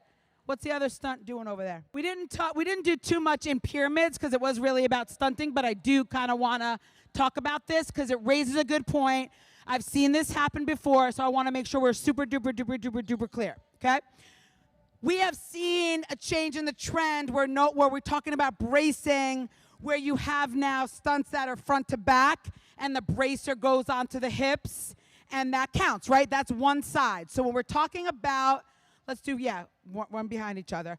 So when we're talking about bracing and sides, right, we know this is a side, this is a side, this is a side, and this is a side. Regardless if it's one hand or two hands, if I'm bracing this way and I have two hands this way, it's one side.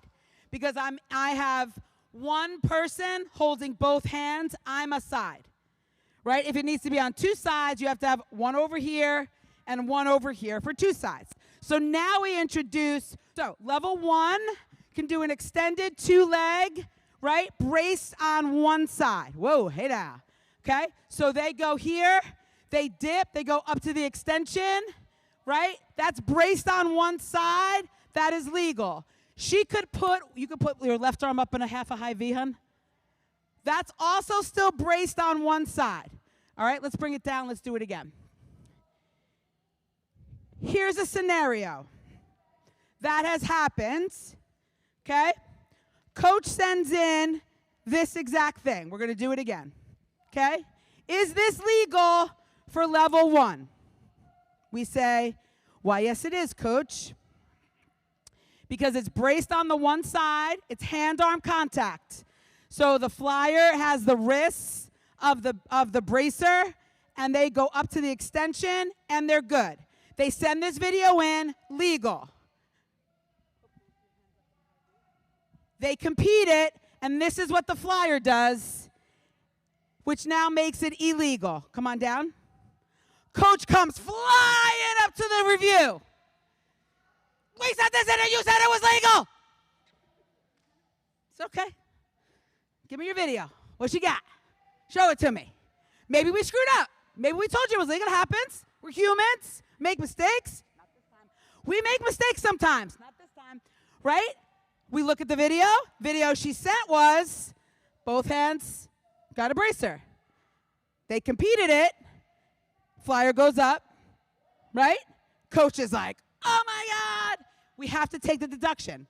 Even though they did it, and in my head, in my heart, do I think that the coach's intent was to then change it and make it that? I really can't get into that. And even if you pinky swear me and like promise me a child and that you bring me Starbucks every day for the rest of my life, I gotta make a call there, and that call is illegal, right? So we want to make sure once we send it in, we also want to make sure that we kind of give our athletes some knowledge and education. So if they know that if they're going to start freestyling and go off the range, what could happen? And in that situation, you went from being fine to needing a sedative and having 2.5 points in deduction, because now you're in the levels grid, and that is against the level 1 rules. Okay, so giving them a little bit of knowledge and understanding is also not a bad thing.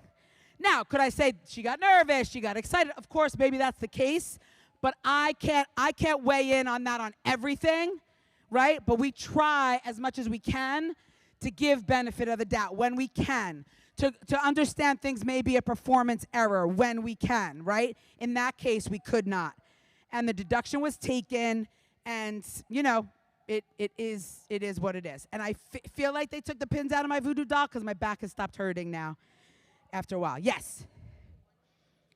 Does it have to be a one-hand or a two-hand brace? So one hand is fine, right? We did that. She was here, and then the one. So it's all, as long as it says brace on one side. Yeah, let's do it with the prep over here, like we did earlier, right? And so this could go, right? Go ahead, facing the front. Has to be connected first. Then she dips and goes up to the extension. That's braced on one side. That's braced on one side. She can do that. This would be braced on one side, right? This would be braced on one side. This could be braced on one side, where they go up like that, like maybe that's a cute visual, right? You can come on down. When we say one side, it only really means the requirement is one arm. Some would do, you could do, now do it the way you've been asking me to do it, which is you face. Yep, you're going to grab both of your hands to her one hand and go up. It can also be done this way if you wanted to do something different for whatever reason, right, where she's holding like that, and then she goes up to the extension. That's also still braced on one side, regardless of the arms, right? If she wanted to then turn out, let's say she turned out and then hitched, right? So now we have a little quarter with a little visual and then hitch it, just the one leg hitch. Just hitch her leg, just put, yep. Bing. Hit the, yep, look at that, cute, right? So cute, yeah, right? So that, again, but we try to be specific so as not to be confusing. If we need something else, we'll say it to you. Like, it's got to be this, and it's got to be this, and you know, all that kind of stuff, all right? Okay, fantastic. Okay, so that kind of pertains to everything. Now, also remember, let's do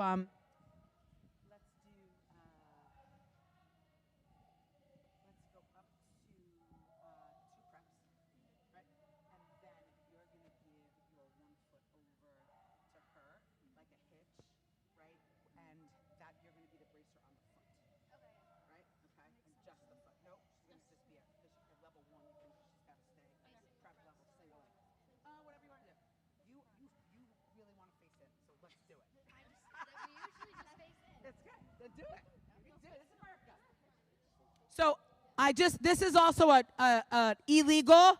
This is a do not do, but I just want to make sure everybody's clear on it. So this is illegal. Illegal means don't do it, means you cannot do it in level 1. Don't do it. Right? What's that? This is level 1 still, nope, that's what I'm saying. This is illegal. Illegal, right? Because the connection has to be hand-arm. This is hand-foot. Okay? So this would be illegal for level 1. Illegal. So now can you put that foot back down? Can you give her that hand? Can you put that foot up just single? Legal. Because now, what's that? Yeah, lips fine. Right? Because now she's hand-arm braced, single leg. Okay? You can give me that one. Can I get that foot? Also legal. Right? Because she's got the bracer on the one side that's hand-arm, and you only need it braced hand-arm on one side. All right? Let's bump it down. Ready? 1, 2, bing. I just like being in the stunt. Just like being in the pyramid. Yes. No, ma'am.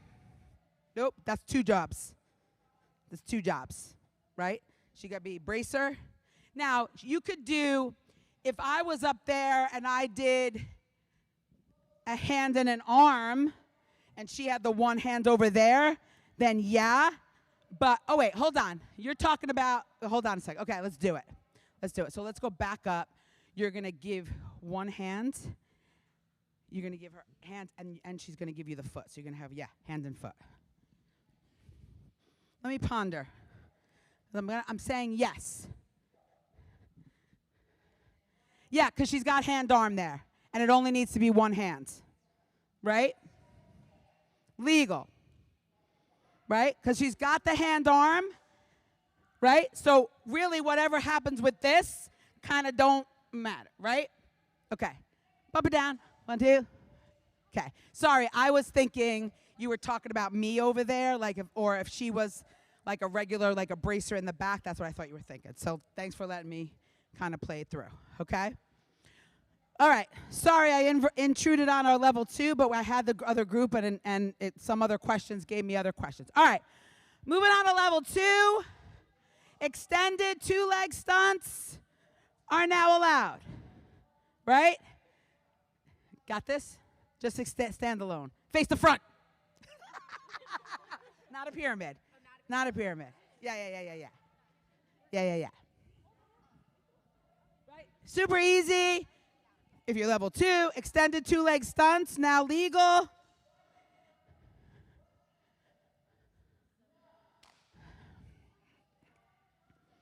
Oh, yeah. Do I have a preference, or do I care if it's Cupid style or open style a little bit? I don't really. I mean, this looks like a lot cleaner. I don't have a preference. You can come on down. Thank you. It's just got to be everybody, like, make a call, decide, because I see that a lot. Some are like Cupid style. Some are like, I thought about it, but I decided I really can't commit to that right now. And then some are like, I'm not really sure what the heck I'm doing, and the bases are out like this, right? So whatever it is, just like anything else, whatever it is, it can be. You just have to make sure that they're all the same, especially in the same section. You may want to do QP style for whatever it's going to be because you're going to do let's say a toe touch dismount out of it, and you think that might look better. And then the next section, you're going to do half up to extension, and you want to make that wide so then you can do something else and then bring it back into QP style, right? But whatever it is, just make sure if you've got 3 stunt groups that the 3 are doing it the same, if that's the intent. Maybe you have QP style in the middle and the 2 wider. Like, make sure we know what the intention is. I'm not looking at it like I'm uncertain, right? I'm writing in the comments, not sure where you want this extension to be. Okay? So just make sure that you are intentional with that. So can we do inversion to below prep level and then dip up to an extension? From up over one? So now our inversions now have to go below prep level. Important where that spotter is. Okay? You've got your spotter there.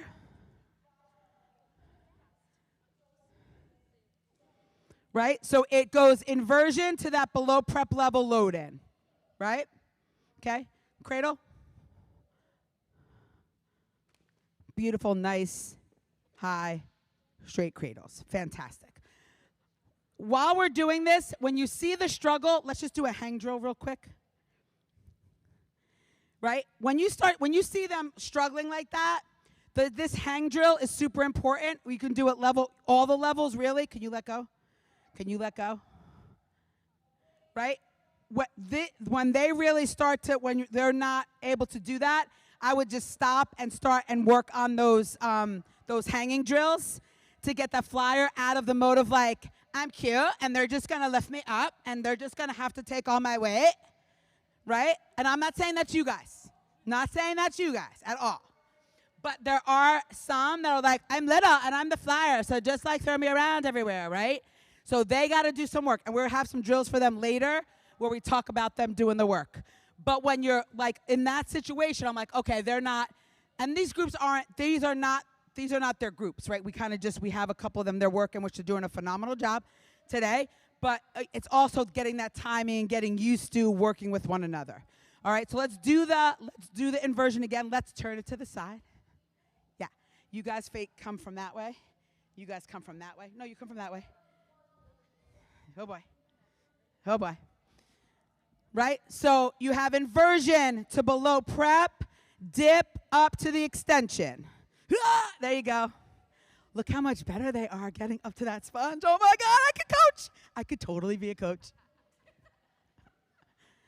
Quarter to the front, ready? Front. 1, yeah. Whoa! I'd take that one, I wouldn't take that one. Okay, no, it's okay.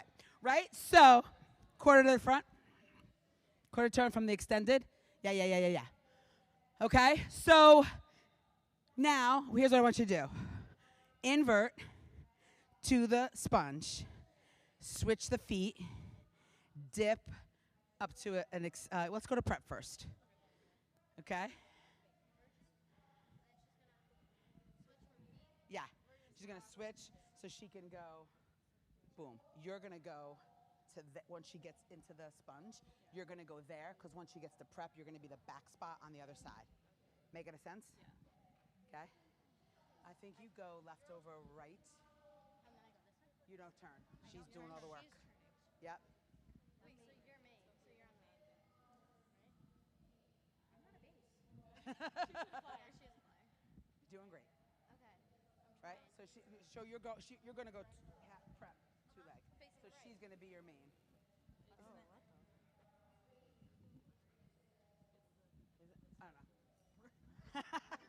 I believe it's left over right, but I could be wrong. So you guys try it. Wait, so can don't you? Yeah. Why don't you just do it from the? Why don't you just do? No. Just get it. Just jump in and do the half. Do the half. This feels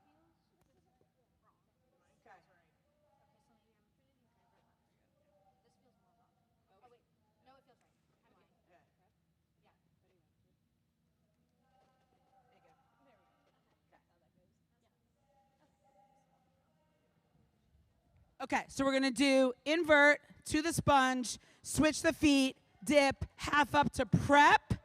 You could go half to extension, right here. You could do half up from here to extension.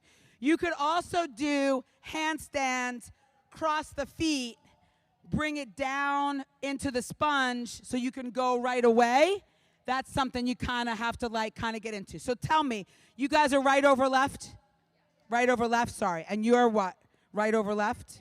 Right? So everybody's right over left for the flyer, right over left in the hands for the bases. What's happening here too is, so spotter, back spot, you're starting on the side because you got to be the spotter there, right? And then once she gets into that below prep level position, then you're going to come here and be the spotter once it spins.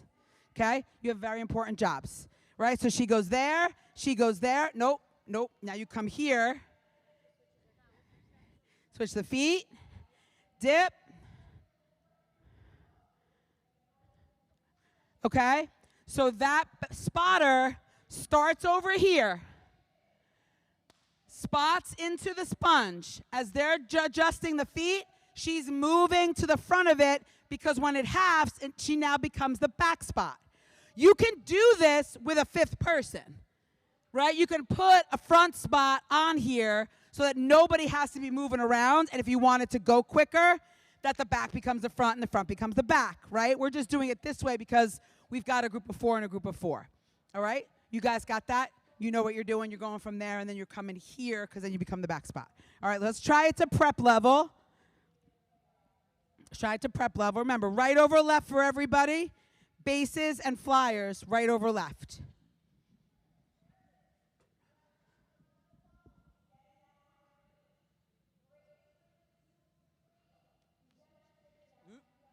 Okay? So now, can we pike cradle?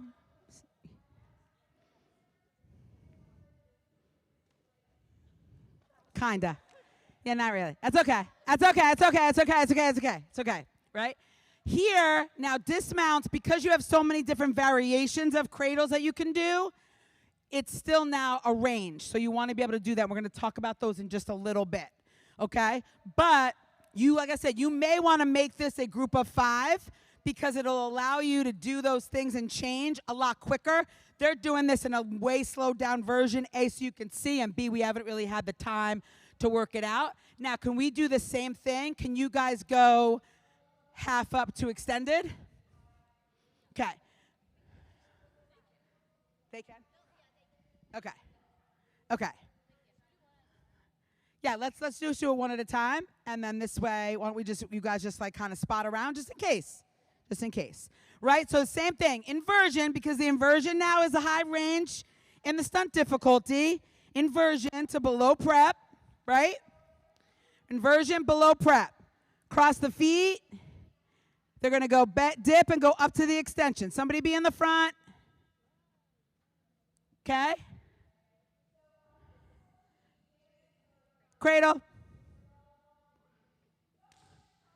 Okay? And then you could quarter cradle, or you could do whatever else from there. You can also take that and you can do the barrel roll. Now remember, the barrel roll is the only real other release move that we're talking about in level 2, but check the scoring grid because it's not a high range thing. It's more like a fun ski, choreography ski type of thing. Don't get nuts in thinking you got a barrel roll. Same with Superman transitions. That's like a 10 to 10.9er. Don't get nuts. And be super careful. Because all you have to do, did you guys do Supermans at all? Can you do it? Like when you just, like from a prep, think about prep, dip, pulls back, and you go there, right? Right, so Superman transition. You know them, you love them, you can't stop thinking about them.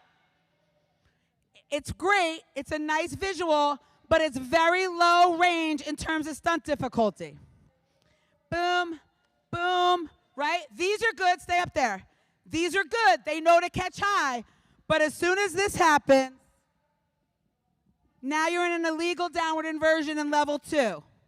So instead of getting you maybe like 2/10 of a point, it just cost you 2.5. Okay? So I think they look cool too. The kids love them. I get it. I totally do.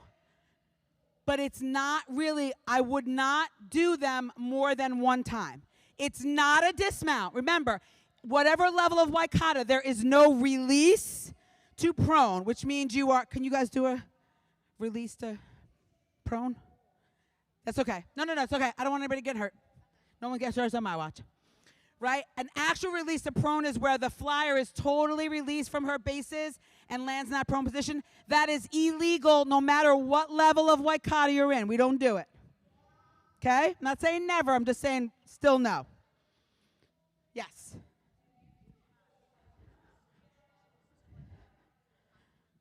You can. Yes. Yeah. Can we do a Swedish fall and then half twists to the barrel roll? You know, half twist to cradle. So Swedish fall, half twist, and catch it in a cradle position. I think you might have, yeah. I think when I walked in, I think that's what you were practicing. Let me say this about that. If you look in the level 2 rules,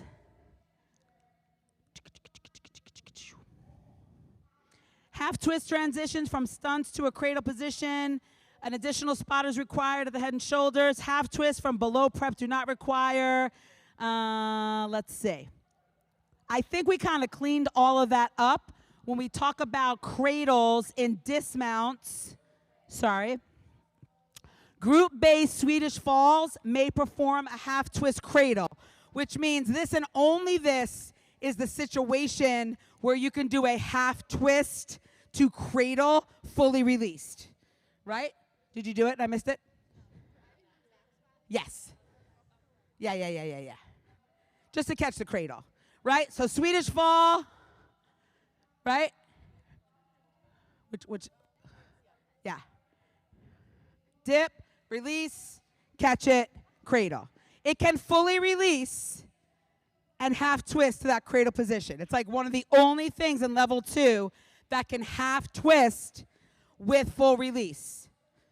Okay? Yeah, yes. I'll get you a sec. Yeah, let's do it again. Can you guys do the Swedish fall where, like, you're holding one side and you're holding the other side rather than you being totally underneath it? You know what I mean? Like, so you're, like, shoulder and thigh and you're shoulder and thigh? Give it a shot. Yeah, you're doing, yep. No? Yeah, you're good there. Yeah. So now I would say you may want to go here so you can give her a pop.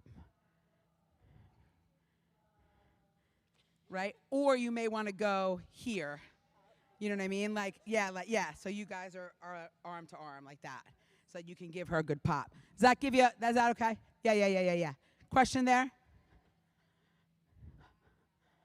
Yep. Well, yeah, so we changed it because flat backs now you can have only 2 underneath, right? And so you can do a flat back with just 2, right? And this person who's up at the torso, right? Yeah, I mean, I'm not getting my protractor out and seeing if you're at like a 45-degree angle. The idea is to give you more flexibility, not less. So you also have the arch back, which is like when you've got, can we do okay, so arch back. Think about, you're going to have, yeah, but you're going to do like almost like a lib. Like, so you're going to have one foot is going to be here on the one base is here, and the other base is lifting, and it's you're kind of arching like this, and it's moving, right? So think about, on the back spot like this? Yes, Okay, yeah. What's that? Hips. Yeah, hips. What's that? Which is the base that holds? Main, side? I would say main. Main. That's So let's turn it to the side. Right? So I just... Yep, so you're just going to go up. You're just going to want to hold it here, and she's just going to go up, and we're just going to just like walk it a little bit that way. Right? So arch back, flat back now. We've got like this kind of new thing that's happening. Ready? 1, 2, dip. She arches, right? It kind of goes that way. She can arch back a little bit more. I'm going to tell you right now, I'm not getting crazy on where if she's too far under, we're not doing it. That's not the idea, okay? So when you're talking about flat backs, right?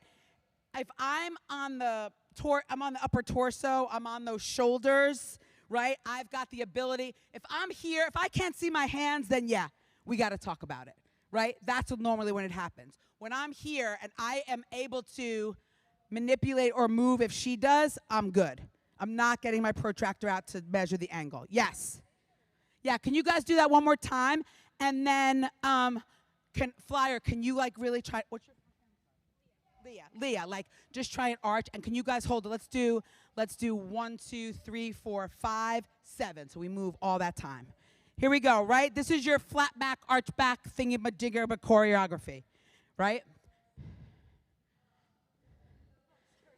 Try it again.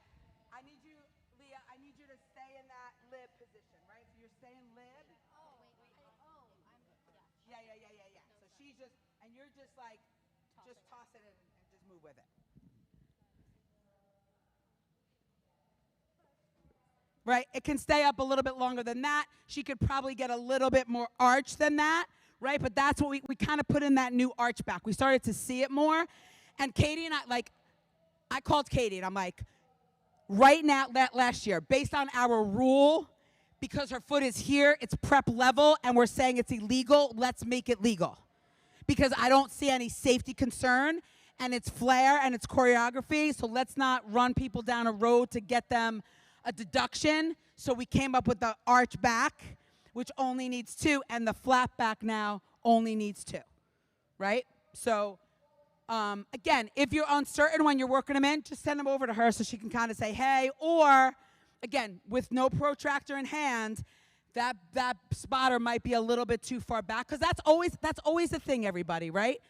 When we're always worried about the safety of that girl. So if she's far back here, if I can't see her as the spotter when something might be going wrong, then that's when they're not in that right position. Okay? All right? Okay, so now let's do straight ride toss, straight ride basket toss. A straight ride basket toss is as it says it is. A straight ride. You have to get your athletes toes down the whole entire time. Once they start floating up, I got to look at it now and say, are they trying to do a pike? And you can't do a pike, so I don't want to take a deduction from that. So they have to learn to ride and sit. You need a stunt group? Okay. Candace needs a stunt group, so whoever wants to go over there. Yeah. Straight ride toss.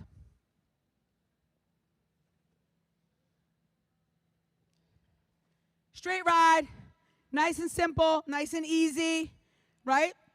Toss is another section where you do the minimum, you get the maximum score.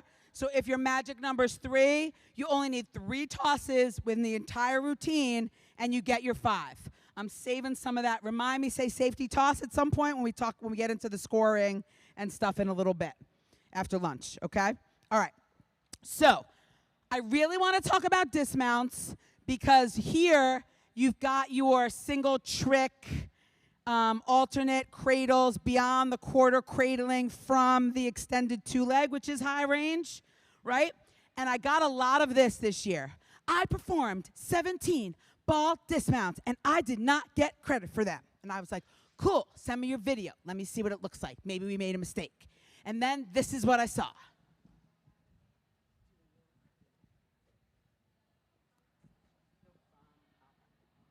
Okay? So the video had a lot of these.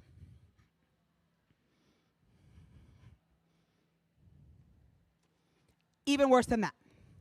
And I was like, I can't give you credit because it just looks like a really janky straight cradle where the flyer is just kind of bending their legs and not really balling out. So can we do it for real, where you ride it, right? Because this is really what a ball cradle is supposed to look like. And if you don't have them, then don't do them, because the chances are of you getting credit are pretty slim. And if you still want to do them because you think that's a ball cradle, right? That's more of a ball cradle. If you have those first ball cradles, I would highly recommend you turn them to the side so that I got a better shot at seeing them. and hopefully giving you that credit, right? But when I am, sometimes when I'm eye level, sometimes like at nationals, like at globals, where we're like up high, and you come at me with that baloney, do the first one again, but do it worse than that. Because it really is what happens. Because it's really, for real, what happens. Worse. Like that, for real, for real. And you're like, give me the points. And I'm like, you've got to be out of your mind. I ain't giving it to you. If I'm not giving level 1 credit for an eighth of a cradle, I certainly am not giving level 2 credit for that. Do other things. Do a toe touch from wherever you're comfortable with. I like them from prep level because I always feel like you get more air, right? Do the toe touch to the front. Do the pike facing the side. Make sure the buttock stays up. Don't drop it like it's hot. Keep the butt up. Yeah, right? Do those. Do the quarter turn from extended. Quarter turn from extended.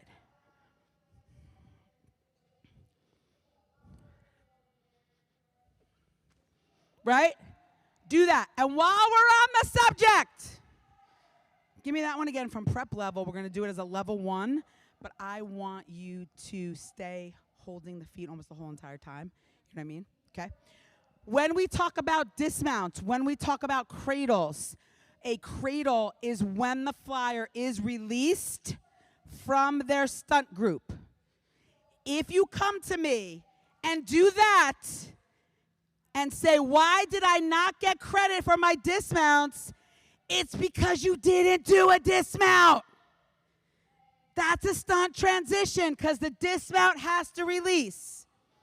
And you didn't, so you ain't getting the credit for it. Okay? I know you're like, but we're level 1 and we're cute and we're little. Like, I get it, but you get a lot of free points from us. You get a lot of free stuff. And I can't condone the bad stuff because you're not teaching them correctly. Right? So a cradle, a dismount, has to release. Okay? So make sure. Now listen, when you're teaching them in the beginning, let's say you have brandy new flyers, and they're like, oh my God, I can't leave the earth by myself. Right? So then these are things, let's do that again. Go ahead. You guys are gonna release. I am not. So if you're working with them, let's turn it to the side. Nope, just do it straight cradle. If you're I'll do it your way too in just a minute. If you're working with them, right? The coach is working with them, and you want to get them used to it. You guys are gonna release little pop, not a big pop. Tell them little pop, not a big pop. You hold the feet. Ready? 1, 2. Let them release, and you pull, so they feel like somebody's got me. Right? But they get used to releasing. Because what happens is they get in the habit of continuing to hold. They're going to continue to hold. Even when she's like, all right, you can let me go now. They're going to continue to hold. So let's do it this way. Do it again. Right? So coach is going to hold. Some group is going to release. So they get used to it. Flyer's comfortable that they're not leaving the earth. Right? But they're getting used to what that feels like. Okay, so I'm holding little pop on the bases. 1, 2, boom, boom. Not tripping over my pants because I would have shorts on, right? And I'm doing that work to let her feel like this is what you do. If you continue to let them just do that, that's what they're going to do. So have somebody there doing that. Not in competition. If you do that in competition, it's still not a dismount because I'm on the earth. She's staying connected to me. She's got to go ground control to Major Tom. She's got to leave the earth for a second, right? Okay, that is a true cradle dismount. Okay, and those are I get questioned like a lot of times. Coordinators will be like, "We've got this one group and I can't," and but like so it's just like those kind of little things where once you get and this afternoon, I got some really good drills, and it really involves kind of just staying on the ground. Because I think a lot of times, and I'm going to say this again when they all come over, but a lot of times we get so concerned about what's going on up here, right? We want all the things up here, but we can do a lot of that work down here until everybody gets comfortable. And it transitions to a lot stronger stunting. So we'll do some of that a little bit later, okay? So, where are we at? Okay, we're good. All right, so you have your level 1 stunts. What high range? Did I miss anything in the high range? We did half up to extended. We did inversion. We did, let's see, prep level, single leg. Oh, prep level, single leg with a full group. Prep level lib with a full traditional, whatever you want. It's your world. I'm just a squirrel trying to get a nut. Right? So let's say you start here, prep, and you switch over. You're probably wishing you just did straight up now, don't you? Bump down. Okay, let's try just going straight to a lib. Right? So you can do single leg at prep level in this traditional group-based stunts. Right? 2 bases and a spotter. Single leg at prep level. All good in the hood. Okay? Bump down. You can also do, I'm not going to have them do it. You can do extended 2-leg single based. Okay? I'm not making you do it. I just said I'm not making you do it. I'm not. Anything you can do group based, you can do single based. That is not new. It's just that we don't see it a lot, right? It's not overly popular, right? We don't see it in youth. Oh, that feels really good. We don't see it in youth a lot, right? We're starting to see it maybe a little bit more in other forms of cheerleading. It tries to come. That's why we're not putting these high range stunt difficulty skills in every single level, because we're just not seeing it enough. And we don't want the expectation to be, in order for you to score high in level 2, you've got to do single base extended 2-leg stunts. Because you're bulls. Remember that. And you'll go for it. And we really want to think about their safety, right? So we put in the single leg at prep level, single leg, prep level, single base stunt in level 2. That's your high range. Am I right? Okay. I mean, I forget them sometimes. Thanks. Okay? So remember, anything that you can do group-based, you can do single-based. It doesn't mean you should, but you can. And then check in the grid, because in certain areas, when you're talking about single-based, like we talk about if you're doing a single-based, single-leg prep level stunt, it has to be cradled to a group-based cradle. Yeah, I got it right? Yes. Okay. So I think eventually we're going to start seeing more and more of that, but I don't want you guys so hyper-focused on it that that's all you're doing, right? And you could have in a situation, and again, like in your junior peewee, right? Maybe you're going to start to see where you have like a taller, maybe a little bit more developed athlete, and then you have a little pipsqueak, you know what I mean? And they can have some of that. But that's going to be like one, right? You're going to have one group. I might need help. I'm okay. That's going to be like one group, right? And that's a lot of times. That even at a high school level, right? A lot of times it's that one group. It's that real jacked, and then they got the little one, and they do stuff and whatever. So that's okay, and we're going to give you that stunt credit for that. But remember, a lot of what we talk about is percentage of team incorporation, right? And those numbers, I think somebody posted in the group, yeah, if I do all these single base stunts and what's my number and blah, blah, blah, your number's still your number, right? It just means if you're doing that number with less, it means you have more to do more with. So do the more. Because if you put all of these up and then you just have everybody else like this,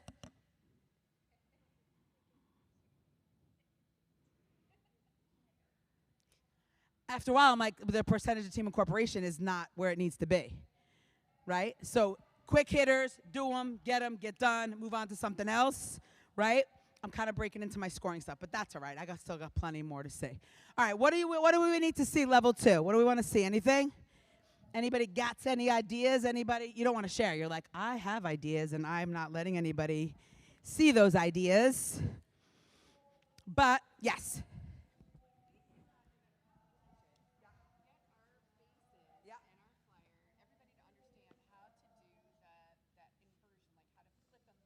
Okay.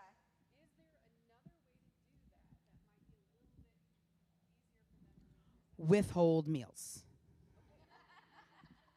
Withhold meals. Yeah. So you can do the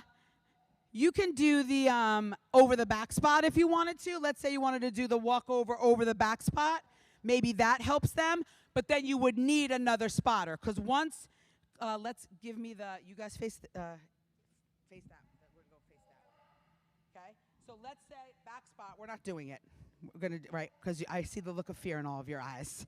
Right. Let's say she was gonna go walk over the back spot to them, right? Which could be another option. But because the spotter is not in a position here to protect head, neck, and shoulders, you would need another spotter here, right here, right? Right? So because she now becomes part of the stunt group that is not in a position to protect head, neck, shoulders, right? So she can do that, bring it over, and then I could go away, and then she becomes the spotter once she's off of her or whatever. So, you know, a couple of years ago, we had the old, like, can't do the bouncy bounce, right? You can't bounce off because it's legal inversion. And now I'm like, you can bibbity-bobbity bounce yourself all over the place. I think it's cleaner and easier to not have all that bouncing. They just get tired.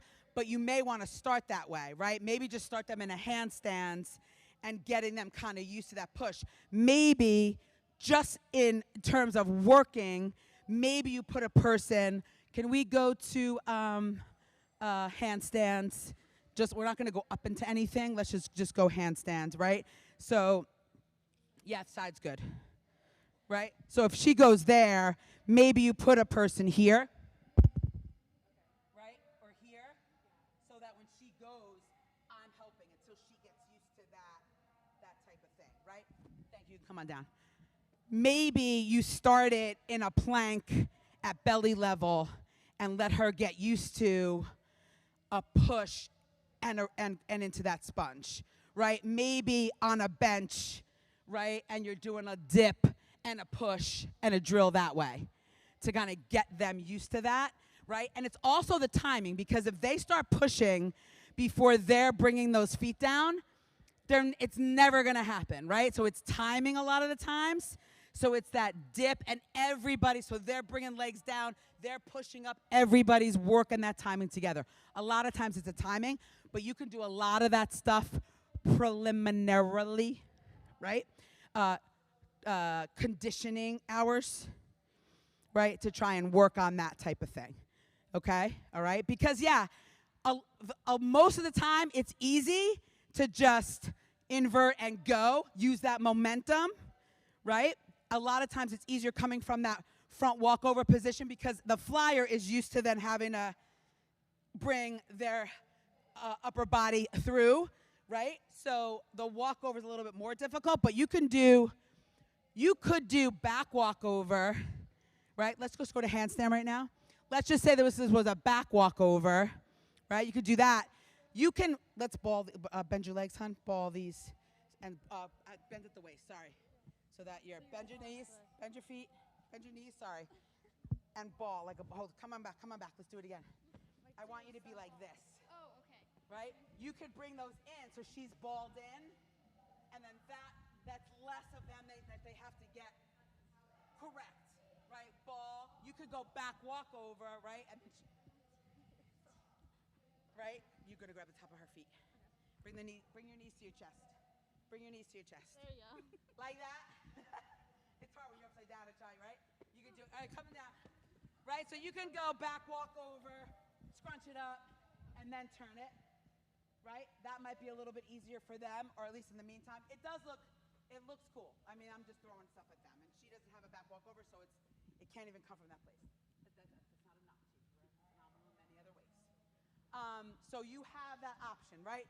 You could do round off, handspring, land to the plank, bring it up, scrunch it down, boom.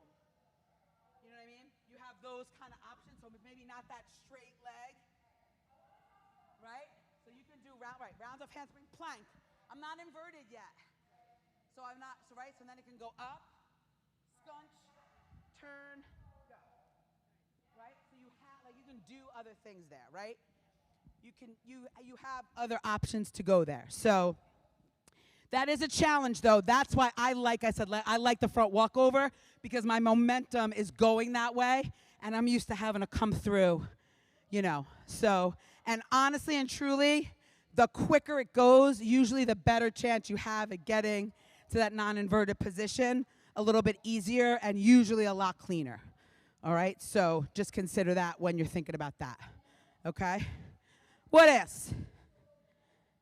I know. I feel the same way. I'm boring the hell out of myself. No, I'm just kidding. I'm kidding. All right. So I think we're at lunch now. Yeah? All right. So I'll see you back here. We'll do a little bit of scoring and choreo and that, and then we're going to bring everybody together to kind of finish up the day, to do a lot of tips and tricks and then Q&A and all that kind of stuff. Thank you so much for being attentive and asking great questions. Enjoy lunch.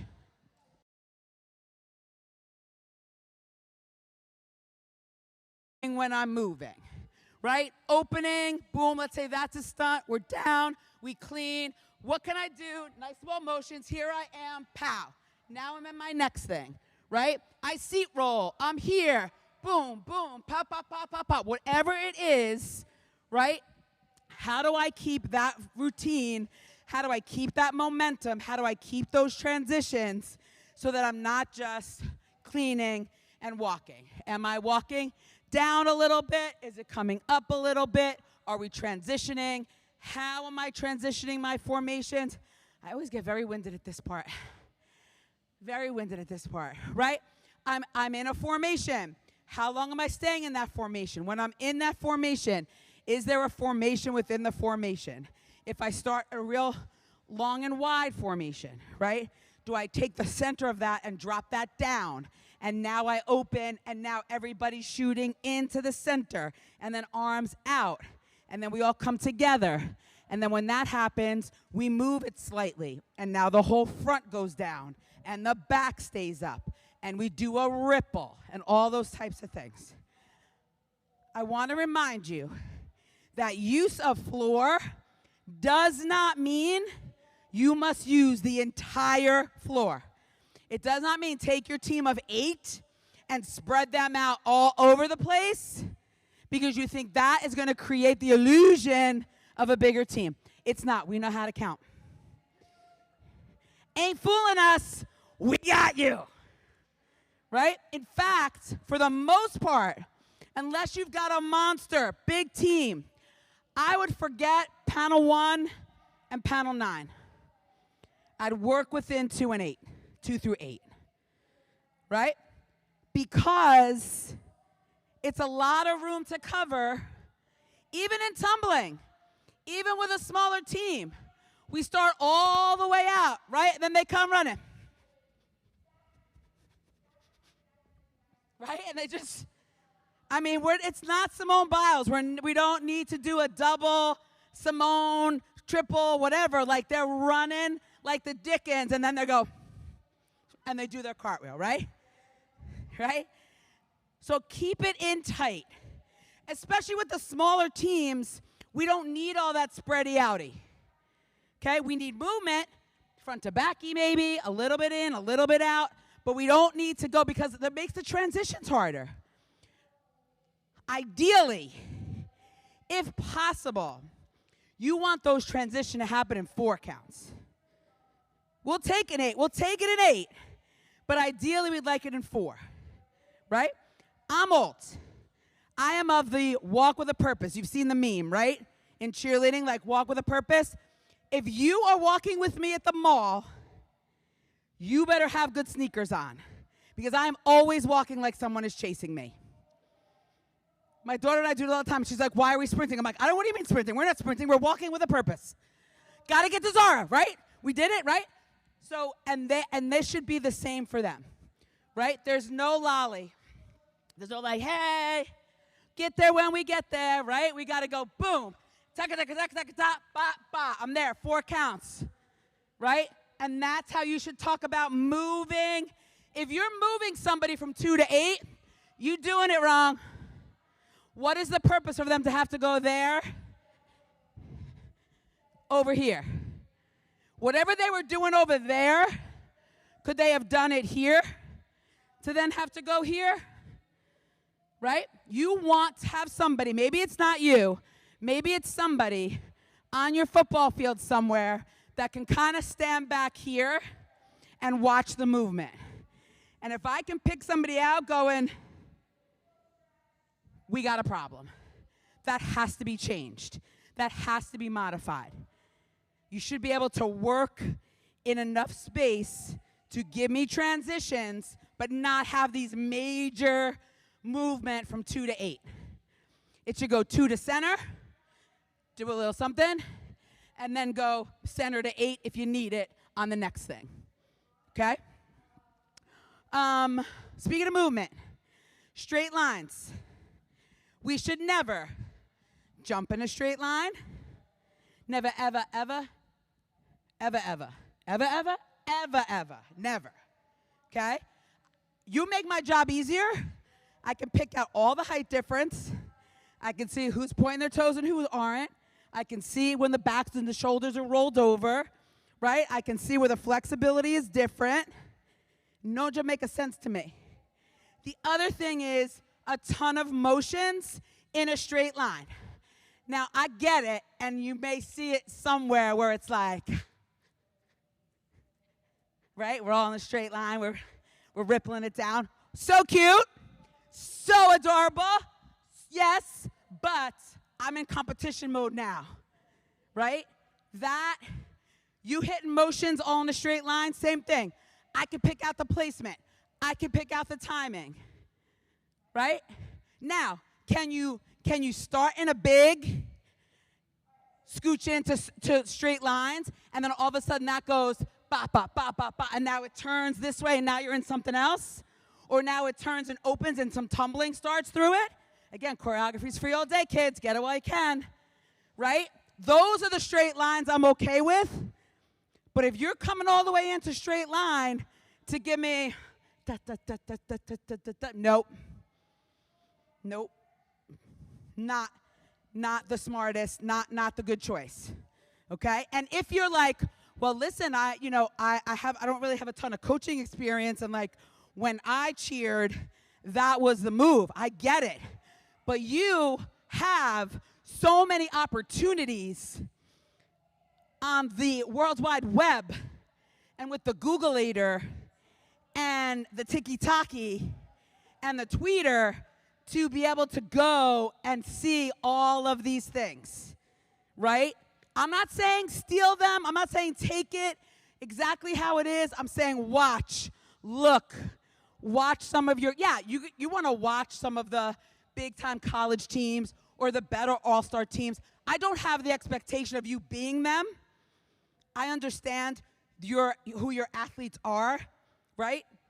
But you can take things from there that you can incorporate and make them a good section for your team, okay? And this one is not it, okay? So make sure you're kind of thinking outside. Look, there's a lot of like, come back and reboot and all that. This one ain't it. This one's not making a comeback, okay? That placement is too important, okay? And I can pick that placement out. Now, speaking of placement, again, I have a preference on like, if I was coaching, what would my team's V's look like, right? What would my team's motions look like? I have that vision, right? I'm a more tighter V. But there are some that have more of a style that's wide, some that may be a little more brought forward. All of it's okay. You just all have to have it the same, okay? You can't have some that are wide, some that are tight, some that are forward, because now I'm like, I don't know. What's it supposed to be? Right? So when you're working on arm motions and arm placement and all that type of stuff, make a decision. Whatever that decision is, whatever your style is, it's okay. Just make sure it's consistent. And when you're working with them, This is never acceptable, right? This is never, never, never, never. We don't do this. We don't, the Sparky Pilastri days are done.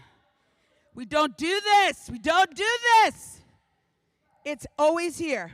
And if they're little and they can't figure it out, then it's always here, right? We give it that.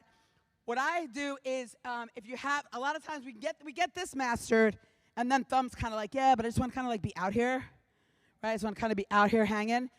Put a little Band-Aid around the index finger and tell them to feel for the Band-Aid. So now they have something to kind of feel to. And honestly, these are the things where, like, when you're getting ready to start the routine and everybody's there, when they're not in that, I'm going to trip over these pants. When they're not here, you got to tell them, heels and toes together, all fingers closed. And you have to start with that muscle memory and start working with them right out of the gate on that kind of stuff, okay? Anytime you're marking things, motions is never something we mark. So when they're running through, doing a run through, motions is never something to mark. They always have to do those motions tight. So you can correct them, so you can fix them, so you can fix the placement, all that kind of stuff, okay? So make sure you're working on that. Motions, like I said, in level 1, 16 points. That is important. That's a lot of points. And if you want up in that higher range, I can't just be evaluating what you do in your stunts and then when you jump and that type of thing. I need a motion section. I need it to have ripples. I need it to have variety. Now, we don't have to get all crazy wonky and kind of trying to figure out all these new things and stuff, because those angles get tough, especially with the little kids. But you can do really nice, tight, sharp motions, right? Every single time. It's tight, sharp motions every time. You can ripple those. You can swing them while you're stationary. You can do all those types of things and have a really strong motion section. And like I said, with the varying of the formations and the height and all that type of stuff, now you've put together a solid motion sequence that I can kind of get behind to evaluate and give you that proper score, okay? So with those transitions, with that movement, I want you to think about the pace of your routine. I see this a lot. The pace of the routine is very slow. And then we get to the stunt section and you lose your dang minds. And you don't let these athletes settle into any body position, and all you do is bump them up and down because you're like, put a lot of stunts in there, put a lot of transitions in there, and they never hit any one of them.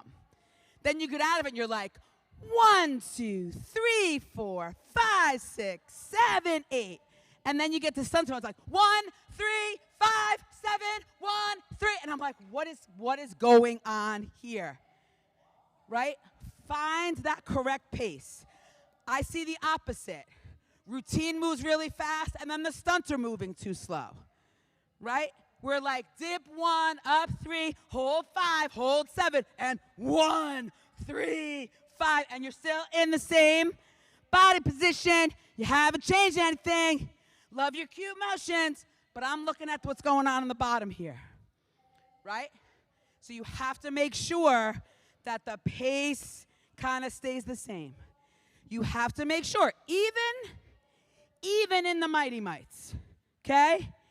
Even in the Mighty Mites, we want to make sure that we're doing 1, 2, 3, and 4, 5, 6, 7, and 8, and 1, 2, 3, and 4, and 5. Not 1, 2, 3, 4, 5, 6, 7, 8, 1, 2, 3, 4. Can't have just that steady pace of the routine. In the motion, in the movement, right? It's got to be varying. Make it make sense. It's okay to do dip 1, up 3. I can hit a lip. I could do it. Hold 5, so I see it.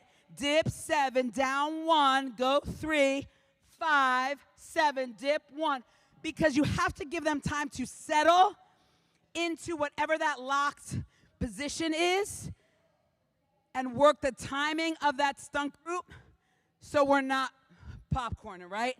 Someone's like starting to dip, someone goes all the way down. Is there a preliminary dippage happening before the actual count, right? You got to work on that. We'll go over, when we bring everybody together, some drills on how to do that and do that a little bit better. So you want to make sure that you are using all of that and working a good pace.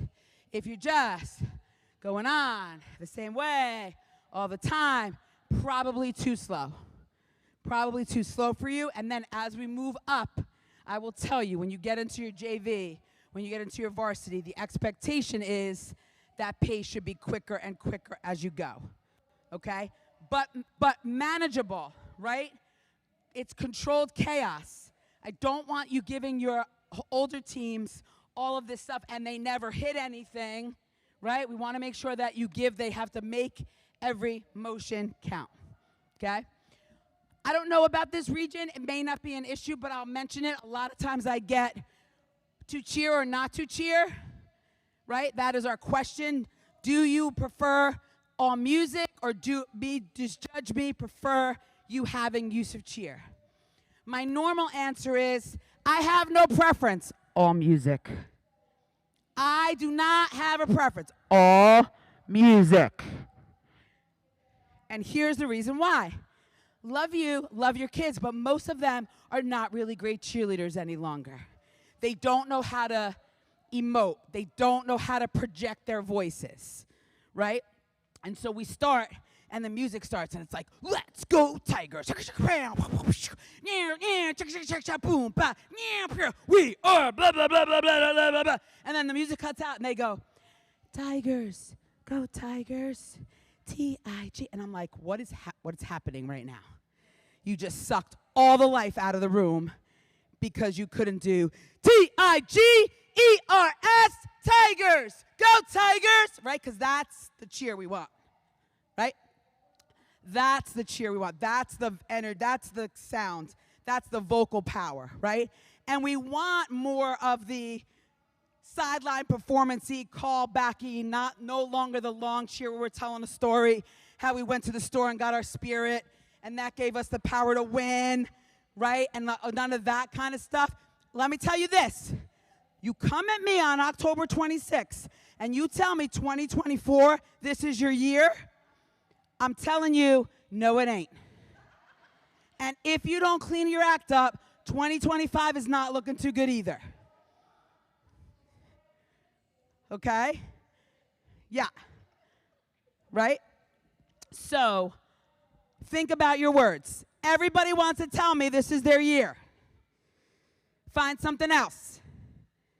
And if you don't have cheerleaders that can project and emote and give emotion and get that vocal power, then all music is the way to go. Okay? So I joke around. I know I'm going to hear 2024, this is our year. I know it.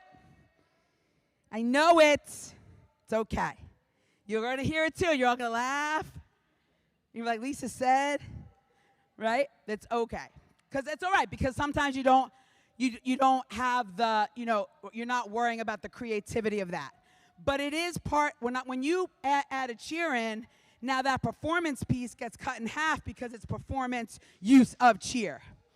And when you look at use of cheer in the scoring grid, it talks about crowd effective material, the ability to lead the crowd and have callback, and that's probably not it, right? So the cheer now is not really anymore, like I said.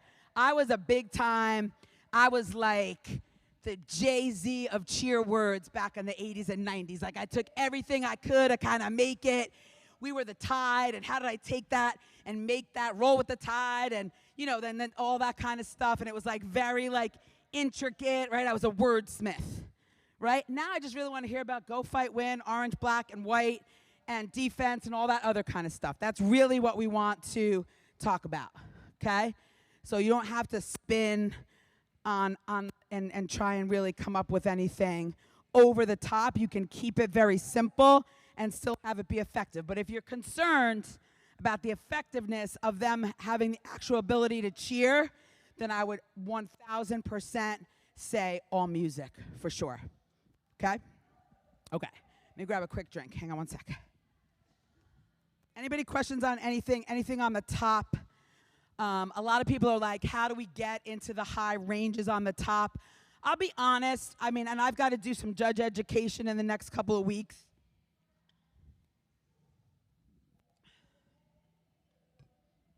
I think it gets a little difficult to get like into the excellent ranges up there. I think sometimes as the judges, I think sometimes, like I said earlier, especially with legality, but even some of the panel judges are like, ooh, I can't give out a high score because then they'll think I'm like an easy judge and I don't know what I'm doing. And I want to be known as the low-scoring, tough judge. I'm like, whatever, right? As long as you're consistent, it doesn't matter where you are, you're in the right ranges, that type of thing. But when you look at all of those categories up there and you look at what's in the excellent, you need to make sure that you're doing all of that to stay in the excellent. I get a lot of videos, hey, can you take a look at this? I'm frustrated. I keep getting like a 7-9 in dance, 7-8, 7-9 in dance. I can't crack into that excellent range. So I'm like, sure, send it to me. Don't you all send me your videos? That's okay. You can if you want. But I get that a lot. And when I look at it, I'm like, okay, there's a not good, decent amount of content and transitions, but it's so stinking sloppy. No one's hitting anything. They do like an under the leg thing, and like sometimes they hit it, and one does it, and one leg's here, and one leg's here. So I'm like, while you're doing all of this stuff really great, this stuff not so much with the great. So now I got to take a look at both, and that brings me down into like, you're almost right there, but I cannot give you into that 8 to 8.9 range. Right? So when you're doing that, when you're working on your dance, you want to make sure, let me read all that. Let me read that again. Let me read through that again.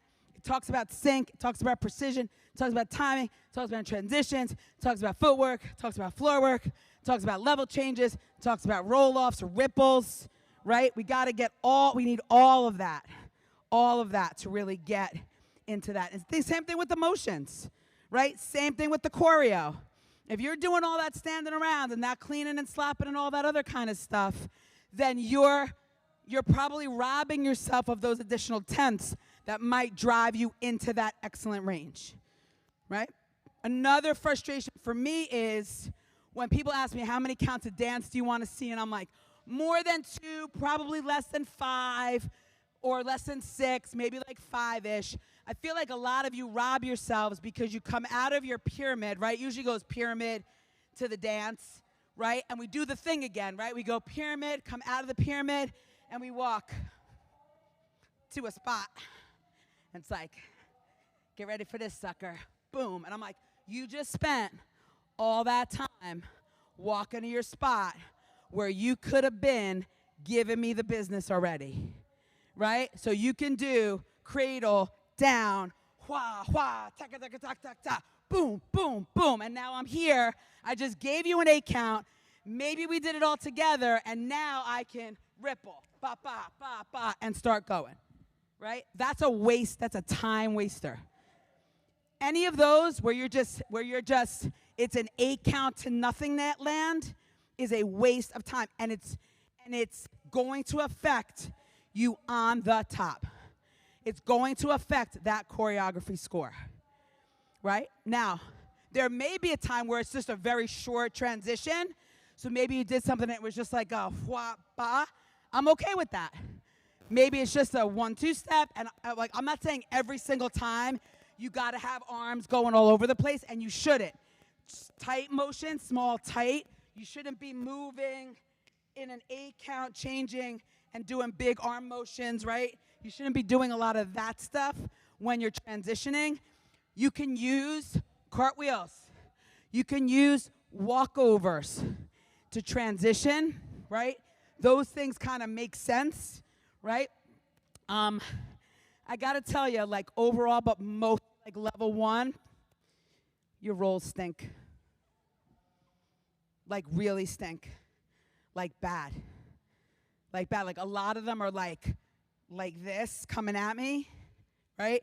And then on the way back up, they're coming at me like that again, right? And I got to be honest, although we don't do this. We could, but we don't. We could, but we don't. Every time an athlete performs a roll and they use their hand to help them get up, that is technically a tumbling touch because that is not how you execute a proper roll.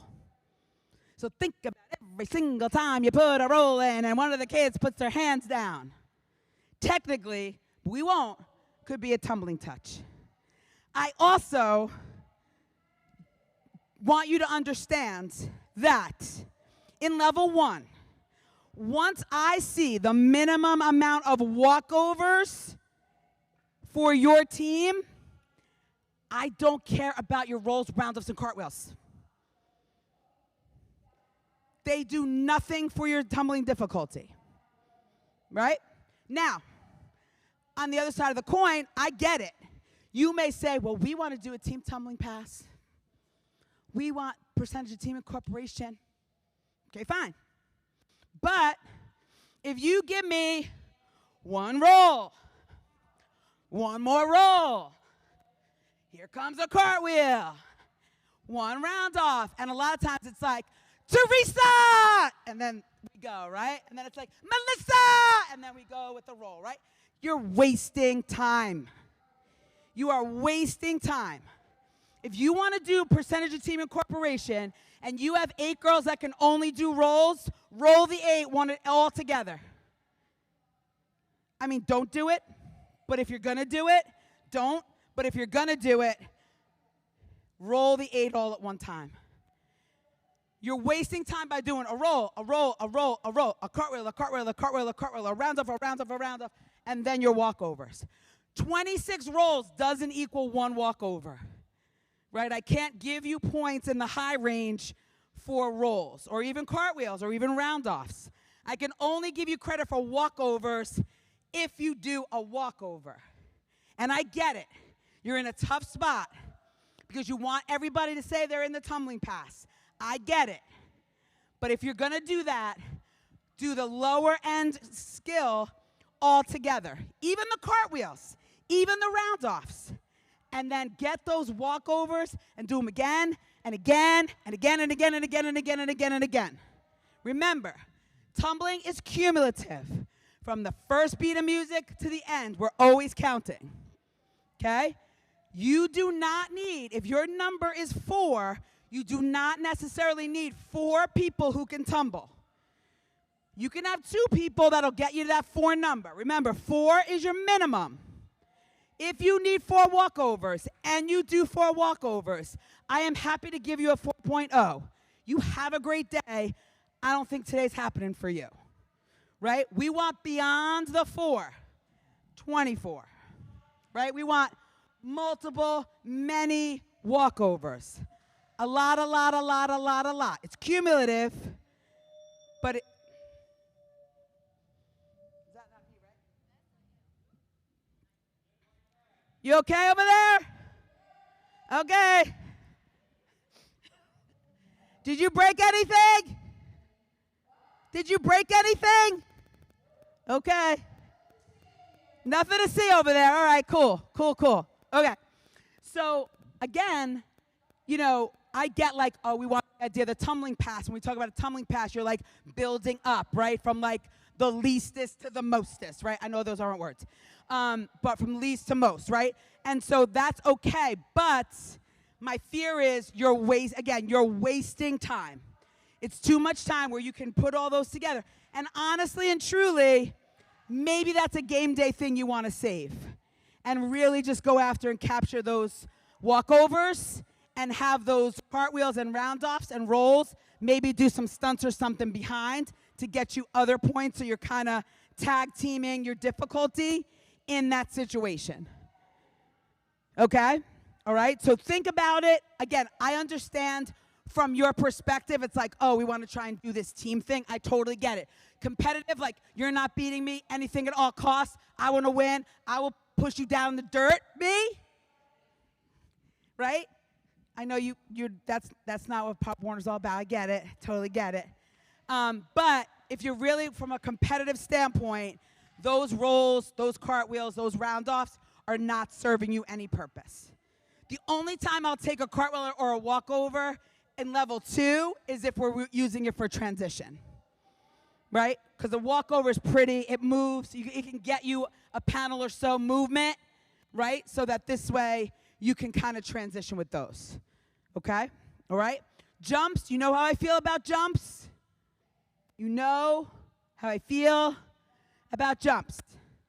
Level 1 and 2. 2, connected, consecutive, advanced jumps with variety by majority. Connected is hit, swing, hit, swing, hit. Okay? That's consecutive connected. It's not swing, down, turn, do another one, hit it, there. That's not connected. That's 2. That's not connected. Remember, the 2 have to have variety, and everybody's got to be doing the same jump because we consider a left hurdler and a right hurdler 2 different jumps. So if you did, you're like, cool, we're in this bowling pin formation, and we're going to have everybody on this side put their left leg out. And then we're going to have everybody on this side put their right leg out. And I'm like, that's awesome, but those are 2 different jumps, and they got to be the same. Right? So you can do pike toe. You can do left hurdler toe. Right? You can do those things, but in level 1, do them and don't ever do them again. You're done now. Cross it off your list. And I venture to recommend that you do it early and in the beginning of the routine. Get your execution, get your 10 points, and get as much of that point of execution as you can. All right? Get them in and get them done. And then I don't want to see them again. Remember? I don't want to see them again. Because it can't get, only thing it's going to do is drive down potentially your execution score. Okay? You may have 1 good jumper, you may have 3 good jumpers. I get it. But the chances are that your majority is going to improve your execution score with another jump that you don't need is highly unlikely. Okay? Remember, jump, we're looking for the majority. So 50 plus 1. You have a team of 18. We're looking for 10 jumpers. And 10 jumpers only. And you say, but like, what about the others? And like, how am I ever going to get them to be better jumpers if I don't put them in the routine? I'm like, you work on it at practice, and you tell them if they want to be a jumper in the routine, they need to make their jump better. Right? You can choose to do an entire team of jumps. That is entirely your prerogative. You are Bobby Brown in this situation. Right? But you need to look at how having the entire team jump may negatively affect your execution. Because I can go as low as 2/10 in execution. I don't wanna, but I can. And if those jumpers are not really helping you, then I would consider maybe they're doing something in the back, or they're shooting out, down and out on the sides to give you a visual, right? They're not just, again, here for a lot of counts, just doing nothing, right? So maybe we have them do something. Maybe it's a quick single base waist level in level 1, right? Let's tick off two high-range stunt skills right there. Ba-bam, ba-bam. Well, we got our 10 in our jumps. And, hey, that execution's not so bad. So we'll get a little 0.5 or 0.6 on execution, right? So in level 2, it's still the 2, but I'll let you give me an advanced jump to back handspring, right? Because that's a tumbling skill, not necessarily a jump skill. I'll let you do pike, toe, back handspring. And I will double dip for you, where you'll get your 10 in your jumps, and you'll get your tumbling credit for the toe touch to back handspring. Okay? But you come with the 2. And someplace later, you give me another 2 or another 1, and you don't do a handspring after that, sleep with one eye open. I'm serious. I go literally all over the country. Literally. I'm like, stop doing this. And it still happens. It still happens. So I really, if you get nothing else today, remember this. And in level 2, like I said, you can do, let's say you did pike, toe, boom, boom, boom, toe, handspring. I'm good. That's awesome. Because that jump is counting towards your tumbling. Okay? So it's 2 jumps. In level 2, you can do advanced jump to handspring. And I will not leave you on read when you text me. I will answer you back in a timely fashion. okay? All right. What was I just going to talk about? Tumbling, level 2. Yes, question. Yep. Yeah. Yeah. Right? Because again, that's considered tumbling. Tumbling is cumulative. Running and standing are combined. So that those 3, let's say, toe touch handsprings, that's 3 tumbling credits in the high range, if you will.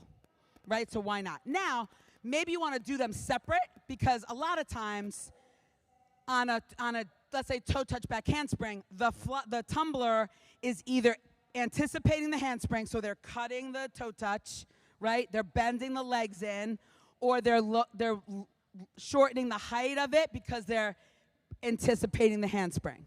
So maybe you want to do those separate and not in your double so that you have good execution on the double, and then that could be something else. Make sense? Okay, great. Level 2 in tumbling. Running handspring series is allowed. That means round off, multiple back handsprings are allowed from a running position. We also have specialty through the running handspring series. Front walkover, round off, back handspring, back handspring. I want to make sure everybody understands, regardless of the amount of handsprings you do in that series, it only counts as 1 tumbling credit, if you will. So whether you did round off 2 back handspring or round off 9 back handspring, it only counts as 1 running handspring series. Okay? So once you do 2, I get it. You got an athlete who can do a handspring series. Fabulous. Just give me the 2 because you get the credit. So round off, back handspring, stop, turn, toe touch, back handspring, stop, standing handspring, stop, front walkover, round off, back handspring. Now that's like 5 tumbling credits instead of all the time it would have taken you for the 9 in the back handspring series when I know you got handspring series already. Right? So you're getting more tumbling credits, if you will, by breaking that up rather than doing one long series of multiple back handsprings. All right? And again, all of those are cumulative throughout the entire routine, both running and standing. Okay? Veruca me, likes to see that variety, so let's just not do all standing back handsprings. Okay? Let's just not do all toe touch back handsprings. Let's just not do all round off back handsprings. Okay? If you are kind of thinking about like, I've been level 1 for a long time, and I'm debating going level 2, and do I base that on my tumbling? The answer is kinda, right? And I'll tell you, it used to be a couple of years ago where I was like, listen, you could do a bunch of walkovers if you don't have handsprings, and you'll get your 3.9, and you'll be close to the high range. No way, I don't believe that anymore. I want to always shoot for the high range. So while you may need 5 handsprings, if you've got 2 athletes that can do it, you can still get into the high range with just those 2, right? So if you have 0 handsprings and you've got all the other level 2 skills, I would really try and work with your group and get some handsprings in there, right? So that you could at least make a run for the high range handsprings, right? What I don't want you to do is be like, oh my God, we have this awesome straight ride basket toss. We're going to go level 2. And then you have no other level 2 skills whatsoever. And we see it happen. Just because you want to do a basket toss, do it at your games, right? Because you'll get a 5 in your tosses, and you'll get 11s all the rest of the way, or 3s, or whatever it is, depending on the category, right? You all have the skill level checklist. It's in our resource center. It's got to be in your books, blah, blah, blah, blah, blah, right? That's a really good guide for you to see where you really should be looking. And I get it. I know sometimes it's scary. You're like, we've been doing so good in level 1. We don't want to move up. I get that. My fear is that you'll start to have athletes that are improving and getting more skills and get frustrated that they can't perform them, and then they leave. And you now have the ability through Bantam to really retain your athletes all the way through, right? Where you've worked with them so hard from like flag even or tiny might. So, and I get it, right? Competitive, I will put you down on the dirt. You're not beating me. Me is like, oh, we stick around level 1. We just dominate. We just stop. But at some point, like, you gotta move it along, right? We gotta challenge it a little bit and try and then, on to the next one, right? So don't be afraid. But again, if all you have is that basket toss, same thing if we're thinking about going to level 3, like, oh, we've got one toe touch basket, like that, that's not the reason to move up a level just because you want to do that basket toss or whatever that one skill is, right? And a 2-leg extended stunt. So you're going to move up to level 2 and you've got nothing else, right? Speaking of tosses, again, tosses are a set score in 2 through 4, which means if you do the minimum, you get the maximum. If your number is 3 in your stunts, that means 3 tosses, right? So I recommend, where possible, and if you can, you might want to add just one extra toss somewhere, because for some reason, let's say 3 is your number. Let's say you decide you're going to do them at the beginning of the routine. They're all going to go up at the same time, or you're going to do them all together, which I love, right? And then something happens, and instead of 3, only 2 go in that situation. You have no other tosses planned. You just went from a 5 to a 4. A full point because you didn't meet your minimum, and a full point we know is big, right? So now if you have that extra toss, maybe it's in that tumbling section. Maybe it's something you stick in the back of the pyramid. As the pyramid is transitioning down, that shoots up, and it also gives you a great visual. Now you kind of have that safety, so if by some chance one doesn't go, you've got it. I'm not yelling at you like jumps. I'm yelling at you for jumps. Okay, tosses are the exception. A lot of times they look pretty if you've got good ones, right? And it can help you should something like that happen, right? What I might yell at you a little bit, or maybe, kick you out the group chat, is if I just lost it. Something with tosses. Damn it. Darn it. It'll come back to me. What am I going to be mad at you for? It'll come back to me. Okay. So tosses. I know what I remembered.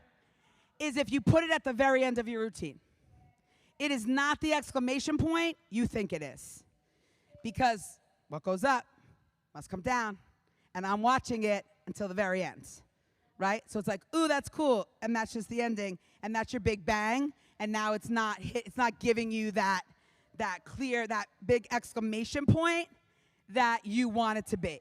Right? So you can do a toss at the end where it goes toss, catch, hit a motion, shimmy or whatever. Right? You can do that. That might be better. But for that to be your final beat is not the way to go. I think it was for like a minute. There was a couple of years there where it kind of was a thing, but let's not make that a thing. Like pendulums, let's put that somewhere way back in the drawer somewhere. Okay? Stunting, you know that it is comparative. When I talk about comparative, I get a lot of questions. I get a lot of emails during the season, like, I got this score on this day, and then I got this score on this day. Why did it change so much, right? So, a couple things from my judge perspective, right? First of all, I am not responsible for, first of all, I don't know your score from last week, right? Even if I judged you, there's a pretty good chance it's like a total data dump once the day is done, right? I don't know who you competed against. I don't know how many teams are in your division. I am only concerned about putting you in the right place right here, right now, on this day that we are here in this day, right? Remember, there are 15 categories on some sheets. 1/10 of a point, up or down, either way, is 1.5 points on a score sheet, which is a big difference, right? Now, if you scored a 90 last week and you scored a 65 or 70, unless it was a catastrophe, there is an issue there. There's an error there somewhere, right? You didn't have a major change of difficulty or anything like that. But you have to look at what the teams that you are competing against in that week, in that place, right? And I tell everyone all the time, if the first team that comes out in your division is like the highest of the high, they're hitting the high range, they have the numbers, it's an overall, a very strong routine. I can go up really high.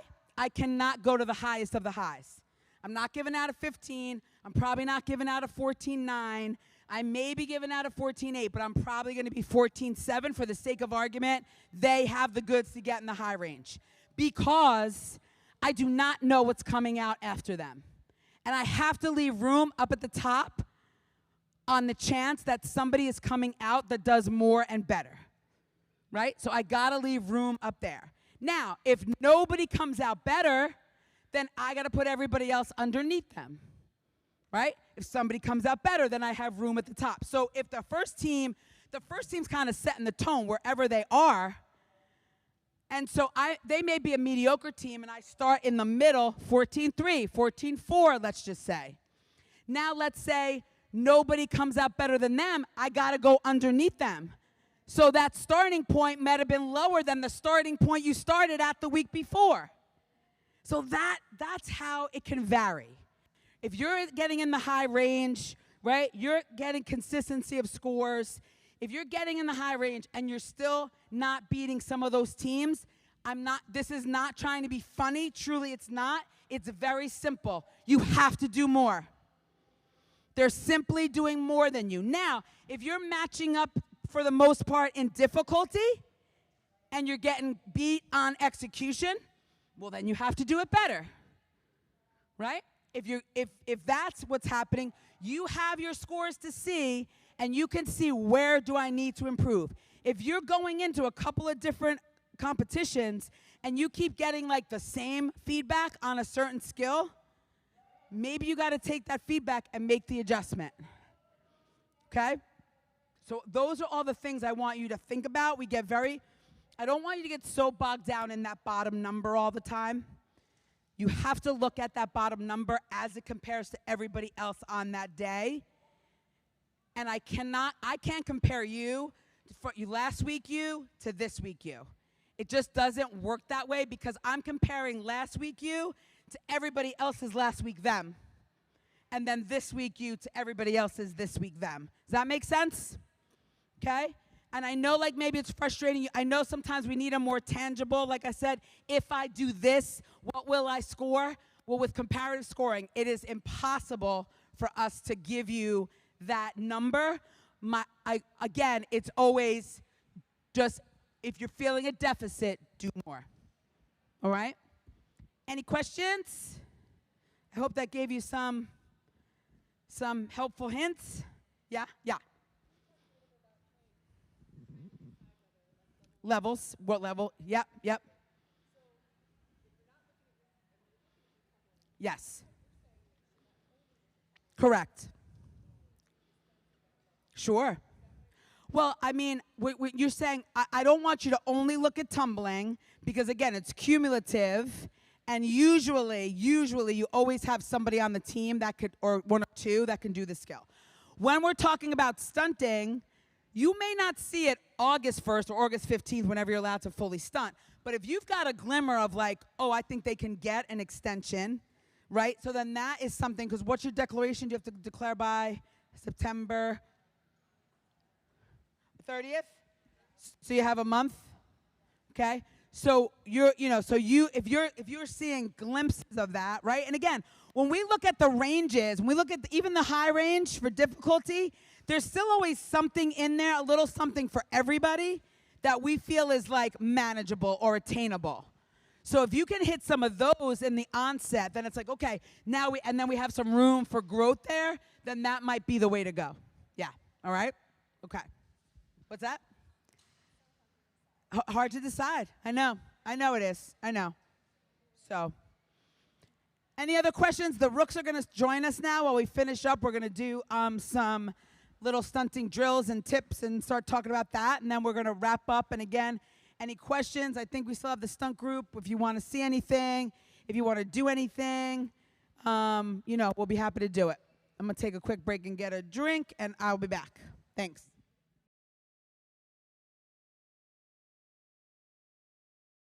All right, so I think there were some questions from Candace's group, from the rookies, just about timing. So I just want to go over that with everybody a little bit. You guys, my vets that were with me all day, you may either have heard this earlier or know this. If you're doing the little tiny babies and it's the flag or the junior tiny mite and they're expo, I'm thinking you're kind of in that limited category, and that time limit is 2 minutes. Now you're expo, so that's your max. If you need to be at 1:30, 1:45, you're good because you're expo, right? So I'm not going to tell you take it to the limit to try and get your scores up because you're expo, right?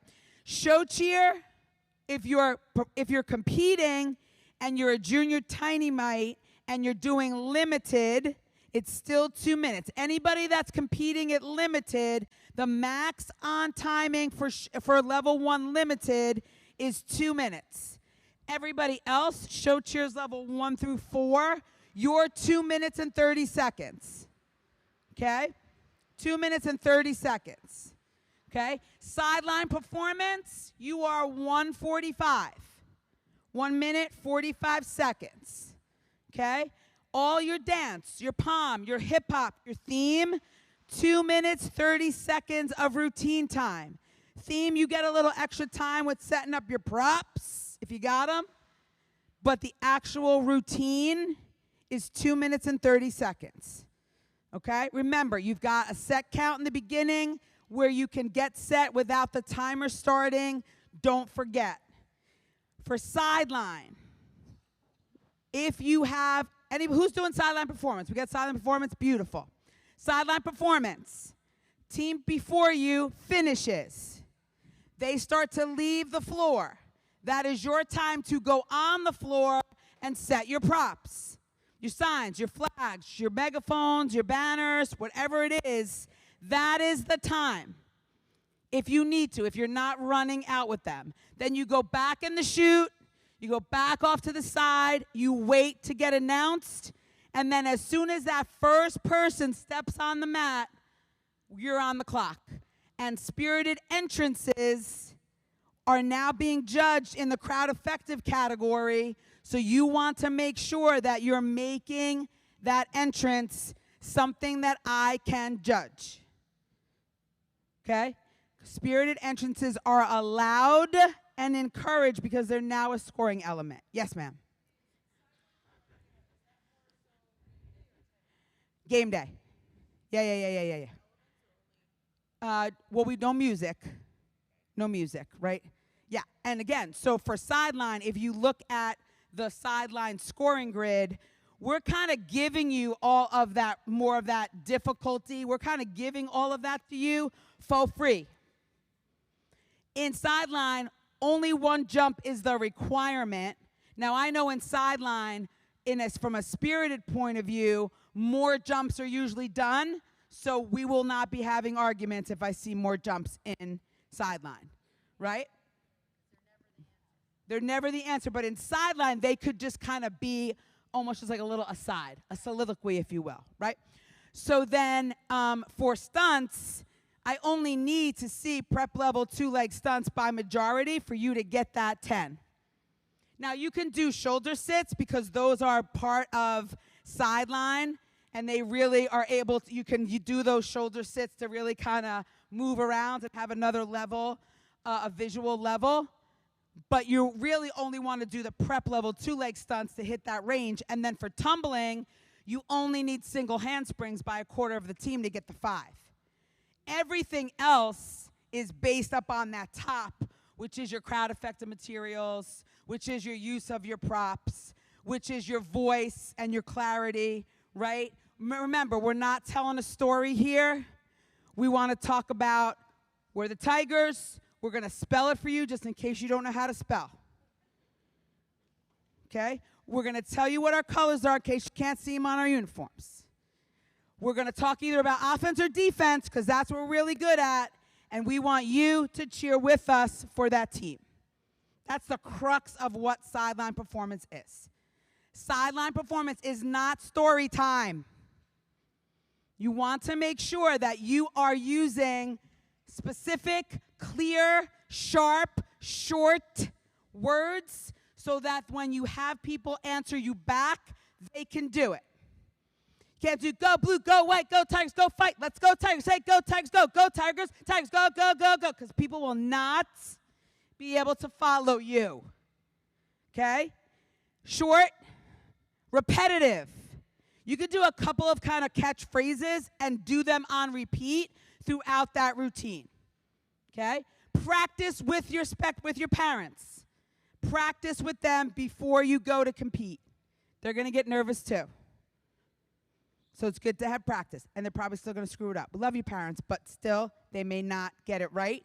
But the more they get it right, then the more everybody else in the building will want to also answer and cheer along with you as well. Okay? So that's that about sideline. Anybody doing core? Fantastic. Fantastic. Good. Okay. So before we end, before we do like our wrap up, and this is going to be your opportunity to like ask any of those last minute questions, I did want to go over, since you are starting in just a couple of days and you have conditioning, and I attended our work weekend out on the West Coast back in June to kind of get ready for some camps out on the West Coast, and we got a whole new stunt curriculum there, which I was really excited about, and some of these drills, which I was like, why didn't I think of these things earlier? I may be retired by now, but, and I thought like, well, let me bring it to you all so that these are maybe some things that you may want to do when you're working out with your team. So it's really, really simple, easy stuff. First of all, and I have some of these here, so feel free to come and take. Can I get somebody's sneaker? When you're working with your bases, hold this for me. So you take this jelly band, let's say, right? It's kind of super easy. And you put it right at the top of where the laces are. And when you're working with the bases on grips, you want to go thumb here and pinky here so that they have a wide enough grip so that they have nice control of that flyer's foot. Right? And then we go wide to the back too. Right? Because this tends to allow for this, where this gets a little, we can manipulate that a little bit better. We're not breaking our wrist while they're breaking their ankle, right? Okay? Okay, sorry. Okay, so those, like again, that's little stuff. What you could also do is you can take that flyer can take their shoes, put their fists in their shoes. I'm going to give me the two bases on the knees now. Two bases on the knees facing each other. Yep. Right? So let's talk about flyers. We're not going to do sneakers right now because we've all been here a long time. I don't want to put my hands in anybody's, I don't even want to put my hands in my sneakers. Right? Hold that for me. So let's say I got sneakers on my feet, on my hands. Bases are here, and I'm just going to gently start rolling and rocking with them. Now, they're doing a better grip, right? A wider grip, so they have my foot, and they're going to try and fight against as I'm twisting and turning. Okay? So the grip is here. Put this foot up. If we pretend that this is her hand in here, and she starts rolling, I'm fighting any of that roll. Because I can work on it down here. When it gets up here, when it gets to stand up time, it's hard to work up there. I can work down here better. So we want to do a lot of work down here instead of up here. Up here looks great. That's the ultimate goal. That's the fun spot, right? But here is where we got to do the work, and then we start moving up till we can get up there. Okay? So let's go. You guys get up for a second. Let's go both flyers. Laying down, let's go head to head. So one head and facing that way, one head and facing that way. And That's head to head. Beautiful. Don't hit heads. Okay. Flyers' feet are going to come up all the way. They're going to bend and straight up, facing straight up there. Okay? We're going to have one base. One base is going to grab the ankles. I need another base grabbing the ankles. Ankles. Those ankles. Yep. Okay? Bases are doing no work other than just being there to support, to give them almost like isometrically something to push off of. Okay? Flyers are going to push up, lock those legs out. You're going to push up and to get into this hollowed out throw that bring the hips all the way up and in. Yeah, buddy. Okay? Not as easy as it looks, but we want to work on, again, they're doing very little. They're just there to keep the feet together. Flyers are doing all the work. Go ahead, back down. Same thing again. Push up. Yep. Okay? That's giving them hollowed out. That is giving them pushing the hips forward when they're getting ready to into those stunts. Okay? And then we're going to take this one down. And now, no, stay there. Bases go to the right ankle. I'm sorry. Go to the left ankle. Yeah, you were right. I was wrong. You're going to this one. You're doing a lib. You're doing lib with the left, right? Sorry. You're over here. What are you doing your lib with? What are you doing your lib with? Yeah. Sorry. It's getting late for me too. All right, so it's going to be the same drill. Start with both feet up, and they're going to push up and through to that lib position.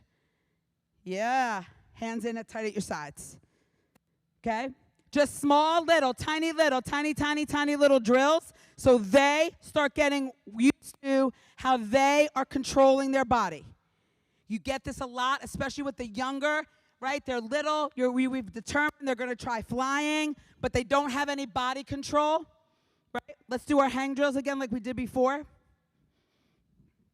Hang drill, pretty basic, pretty simple, pretty standard, but it wakes up the flyer real quick to say, oh, man, I have to engage and hold myself up. Okay, back spot's out of there. Let go of the feet, right? Flyers got to hold themselves up like that. Okay, come on down. It makes them understand that they also have a part in this when they're stunting. Okay? All right. The next one, we're going to go back down to the knees. This is going to be this one. Okay? So we're going to go. We can do it there. Yeah, let's do it there to start. Let's go one knee up each. Yep. Okay? Flyer's going to go hands behind the head. They're not using their hands to get up into this stunt. Okay? Back spot's going to assist. They're going to go right leg up on the right. They're going to dip, and they're going to step up to the 2-leg and knee level right now. Here we go. Ready? Okay, or you can or just do it on your own. Don't listen to me. Then for the drill, they're going to come back down to like that sponge and then step down and reset. Okay? So for the drill, right, step down, one leg, and reset. Now, you can do it to count so that they keep doing it, but what that's doing is it's not allowing the flyer to move too far forward. She's got to be conscious about stepping up to that position, right? So then let's do it single leg. We're just going to go up to a lib from here, right? After you do that drill a bunch of times, then it's going to step up to single leg lib. Single leg lib. Oh, yeah. Right? And then we go down. We go shoulders, sponge, step down, and reset. Okay? And then you can do it. Then you get into the bases hands, and they can go belly level. Then they can go here at prep level. And we keep working on that control with the flyer's hands behind the head. Now, you don't got me to tell you that if you can actually do that in competition, that would be really cool. But you in here for me because I don't want to gossip. Right? But it would really look nice if you got up, especially level 2, like ding, bing, and up to that lib, right? And these are just drills. This is nothing fancy. This is all drills for the flyer, okay? This is all drills. This is drills to get them used to working together. You can work on the timing. Foot 1, foot 3, stand 5, hold 7. arms 1, bend 3, down 5, set 7, hold 1, dip 3, 5. Always the timing, because once they all get comfortable with that timing, when you get up in the air, it makes it a lot easier. Okay? So now we go off the knee, and now we're here in the hands, right? We go off the knees, and now we're in the hands, same thing. Dip, in, hold, shoulders, sponge, bend the knees, down, reset. Right? And you can work, very good. You can work that timing of that drill. Can we go to prep? Can we go here? Can we go? You're going to dip. You're going to dip it, boom to boom. Right? Yeah, from your knees. Right? So this is, again, knee level, but is what is going to be done ultimately with standing up. We're just going to work on it here. The back spotter has the most control here to help if things go wrong.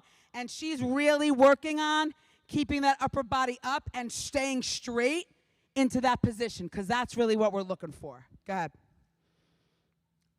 Dip and up. Beautiful. Now again, this is not long term. This will they're not have the ability to use their legs here, so it is a little bit of a strain on their back. You guys can come down. You guys can come down. But it is a good drill. And then, can I get the bases out of there? Flyers then can even do their own work where they're on their one knee.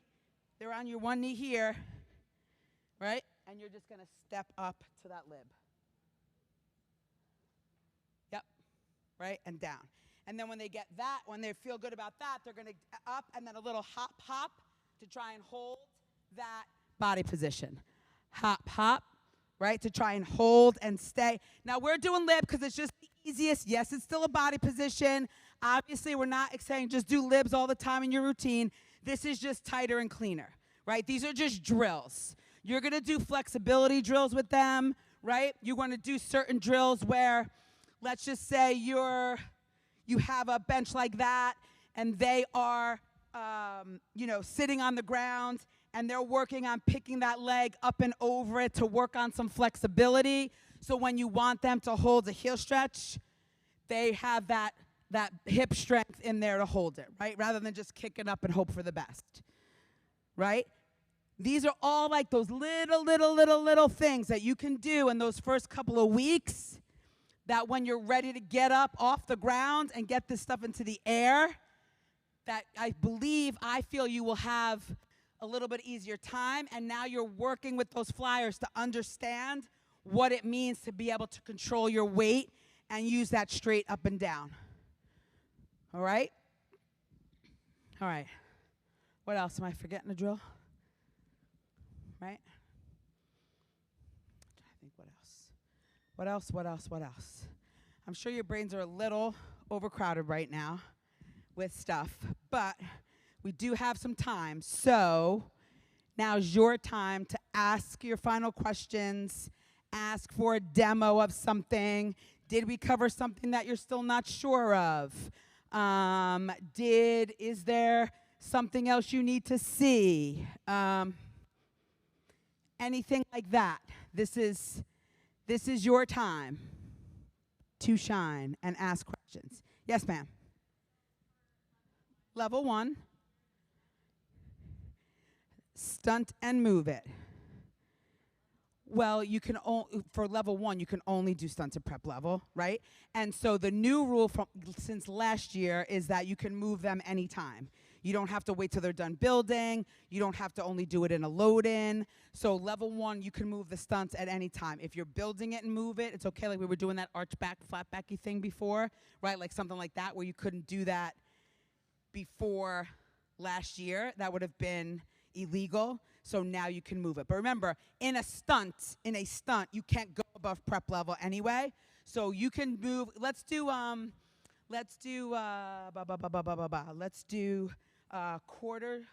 Let's do from the grounds, quarter up to prep, and let's just move it to the side. Like just move it sideways, right, while you're doing it, right? I think this is what you're asking. Yeah, so in level 1, you now can move a stunt at any time, whether it's on the building of it, whether it's on the load-in, whether the stunt is already built, it can move at any time, right? She didn't have to wait. They didn't have to wait. That's good.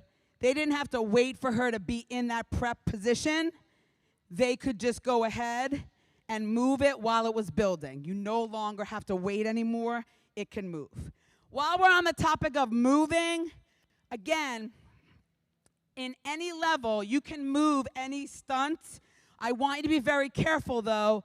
Let's say, for instance, in level 1, when you're moving, remember, your twisting and turning allotment is only quarter. So my fear is you want to make sure if you're doing a quarter turn up to prep, boom, boom, you stop before you continue any other type of turning, right? Because if you did quarter up and you kept this going, now you're beyond that quarter allowance. Now we got to look at it from a legality standpoint. So I don't even care if you do quarter up, boom, boom, hit a pose, motion, bam, and then keep going, and then if you want to keep turning it, you can do that. But make sure, whatever level, when you're talking about twisting and turning, if you're going to do those types of things, that you hit, if it's level 2, you do half, and then you want to keep turning it, that's okay. You got to make sure there's a pause up there, okay? And while we're on the subject of moving, I know we still have teams, and it's okay, that do like walking or moving pyramids. So cool. Here's what I don't need. I don't need you starting from the back and going this way.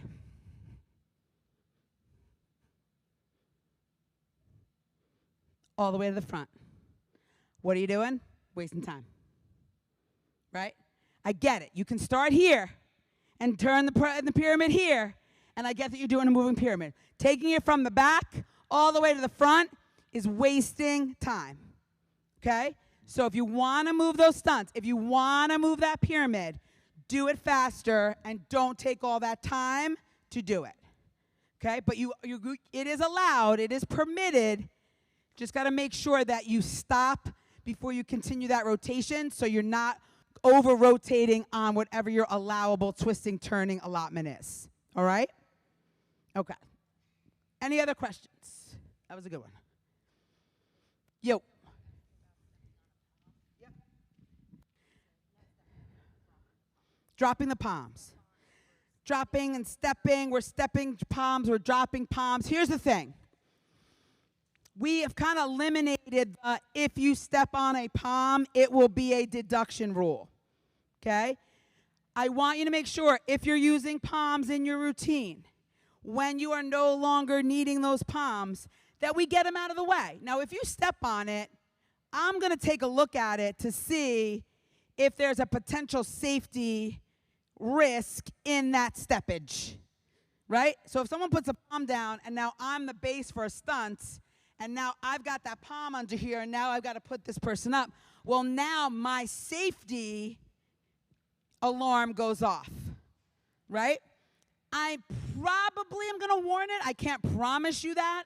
Everyone might be a little bit different, but let's not let it get there. Let's make sure that we keep that area. I think it's a very vague, the performance surface must be free of any barriers or whatever. And so if somebody wants to be that person and be like, performance area wasn't clear, folks. Moose out front should have told you, right? If they're kind of doing that, there is kind of that ability for them to say that. But for me, I'm really not looking at it until it is potentially going to be a safety issue. So rather than even get me activated, I say just really try and keep it clear. Okay? All right? Anything else? I know we're done. I get it. I get it. It's a lot. What? You can throw them off. You can't step off. You can throw them off. Yeah, you can wing them at the judges. Go ahead. They probably deserve it. I mean, I've had a sign whiz by me a couple times. Yeah, because everyone's like, because the coach is like, make sure you get rid of them. They're like, it's like, but I mean, if they're cute, I might laugh. But if they're big, I probably will not be happy about it. You know what I mean? And again, there's palms and the props and all that kind of stuff definitely has their effectiveness, even in show cheer, But you also want to make sure you're checking off all your lists of all the other things. And if it's something like that you can avoid, then, you know, maybe not use them, or really make sure that they are just out of the way when, you know, when you're ready to do the rest of the stuff, okay? If you've got any, like, props that are kind of outside of the normal, flags, megaphones, signs, banners, and the like, you know, just shoot it over. Shoot it to Robin. Robin will send it to Millie. Millie will send it to me, myself, and Lisa Morosky, and we'll kind of take a look at it. I don't get down too much in the nitty-gritty of, like, wanting to make things illegal, but again, we want to make sure that, you know, safety-wise and edges and all that kind. We've had teams with, like, guitars and, you know, like, cutout guitars and all that kind of stuff, and I'm pretty much okay to let a lot of that stuff out, but we just want to make sure that they're safe. So, again, don't forget about the rules question form as you're starting to put these routines together. Remember, we don't need it to be perfect. We are not looking at them for execution, but we want them to be good enough so that when we're looking at them, we understand what the grips are. If you're getting frustrated, the best thing to do is put them on YouTube and then share the link to YouTube. Keep them off private. We're not going to share it. We don't share it with anybody. We're not sharing your secrets. But the best way to do it is just to put it on YouTube and then upload that YouTube video, because it allows for the largest size of file to be able to come over to us. And then you got to keep it active for the season. Because if you give it to us now and you get to regionals in November and there's something that's illegal and you're like, but I sent it in, and we go to look at it and I can't find it, I can't take your word for it. If it's unlisted, that link has to work, okay? And if all else fails and you really are having a problem, fill out the form in the comments section, say, I'm having an issue uploading my video, and then Katie will email you back and say, let's try it this way or let's try it that way, okay? We got to realize, everybody, we've got over 3,000 rules, questions, emails, and videos last season. Okay, so we're not trying to be difficult, but we can't just have, like, okay, this is on my phone, and then my Aunt Sally did it from her old VCR, and so can you look at that? And that, you know, like, it has to be kind of one way so that we can effectively review, evaluate, and send back to you. Okay, so please understand that when you're going back and forth with Katie. Like, she's not trying to be a diva. If you know Katie, she's the farthest thing from it. But we need to make sure that it is done in a certain way so that we, you know, we have success with it and it doesn't take us a lot to try and figure it out. So please make sure you do that. If you are going on to Nationals, routine review for us will open up on November 1st. We'll close on December 1st. And you didn't hear from me because I ain't want to gossip, but if you wanted to send your routine for regionals in on that form, you could also get it evaluated that way. Eastern Region's kind of the only one that doesn't have that because their regional is so early, so they don't get that benefit. It's $25. If we come back with something that's illegal and you fix it, you don't need to spend another $25. You can send it, just that skill, into us to make sure you've got it right. If you do a bunch of changes and updates and upgrades and all that, then yeah, you'd have to resubmit a whole, you know, video. For regionals, and if you're going to nationals, I feel like it's money well spent so that you can kind of go down there knowing that the routine is, you know, legality free if you're not making any changes. So it's just something to consider. I am not an up salesman, so do with it what you will. I'm just letting you know that it's there. What else? What else? What'd I miss? What did we not cover? Anything about music? It makes me lose control. Music is my life. Anything about music? Oh, I mean, like, always, you know, watch your level of appropriateness with your music, with your content. Your rules state that you can't just, like, bleep out the word, right? So we got to make sure that is all appropriate. There are definitely some. Listen, I could make a case for many songs, even many top 40 type songs that are out right now that have some sort of like innuendo in there, right? My best example still is Watermelon Sugar by the love of my life, Mr. Harry Styles. Watermelon Sugar is neither about watermelon nor sugar, right? And so if I want to really drill in, right, but I'm not going to do that, right? But I'm a huge Missy fan. I love a ton of rap music. Again, even some top 40 Billboard stuff now, a lot of that has a lot of innuendo. So you got to make sure you weed through that. And, and really it's more about the cussing, right? It's more about the cussing. So we got to make sure that that is out of there and appropriate and all that type of thing. So if you're not sure, you can, if you want to send it to me, I can take a quick listen. That goes to support@waikata.org. If you, in your choreography, if you're starting to get into your dance section, or if you're a hip-hop team and starting to do some stuff, and you're starting to like really get into, you're really kind of starting to get really, we're getting down in there, and maybe you're kind of looking like, I don't know if that's if you're making that face, probably something you should change, right? Probably something you should do different, right? So, use your common sense and allow us to be appreciative of diversity of culture and what some of those things mean to others and all that type of stuff. But, like I said, if you're making a little stank face, then maybe it's not something we want at the Pop Warner Championships, right? So just be mindful of that. What else? What happened? You're out? All right, we're going to stick around for like a little bit, so if there's something you want to talk about in person, but otherwise, I just want to say thank you, everybody. Thank you so much for coming. Good luck this season. We'll see ya where we see ya.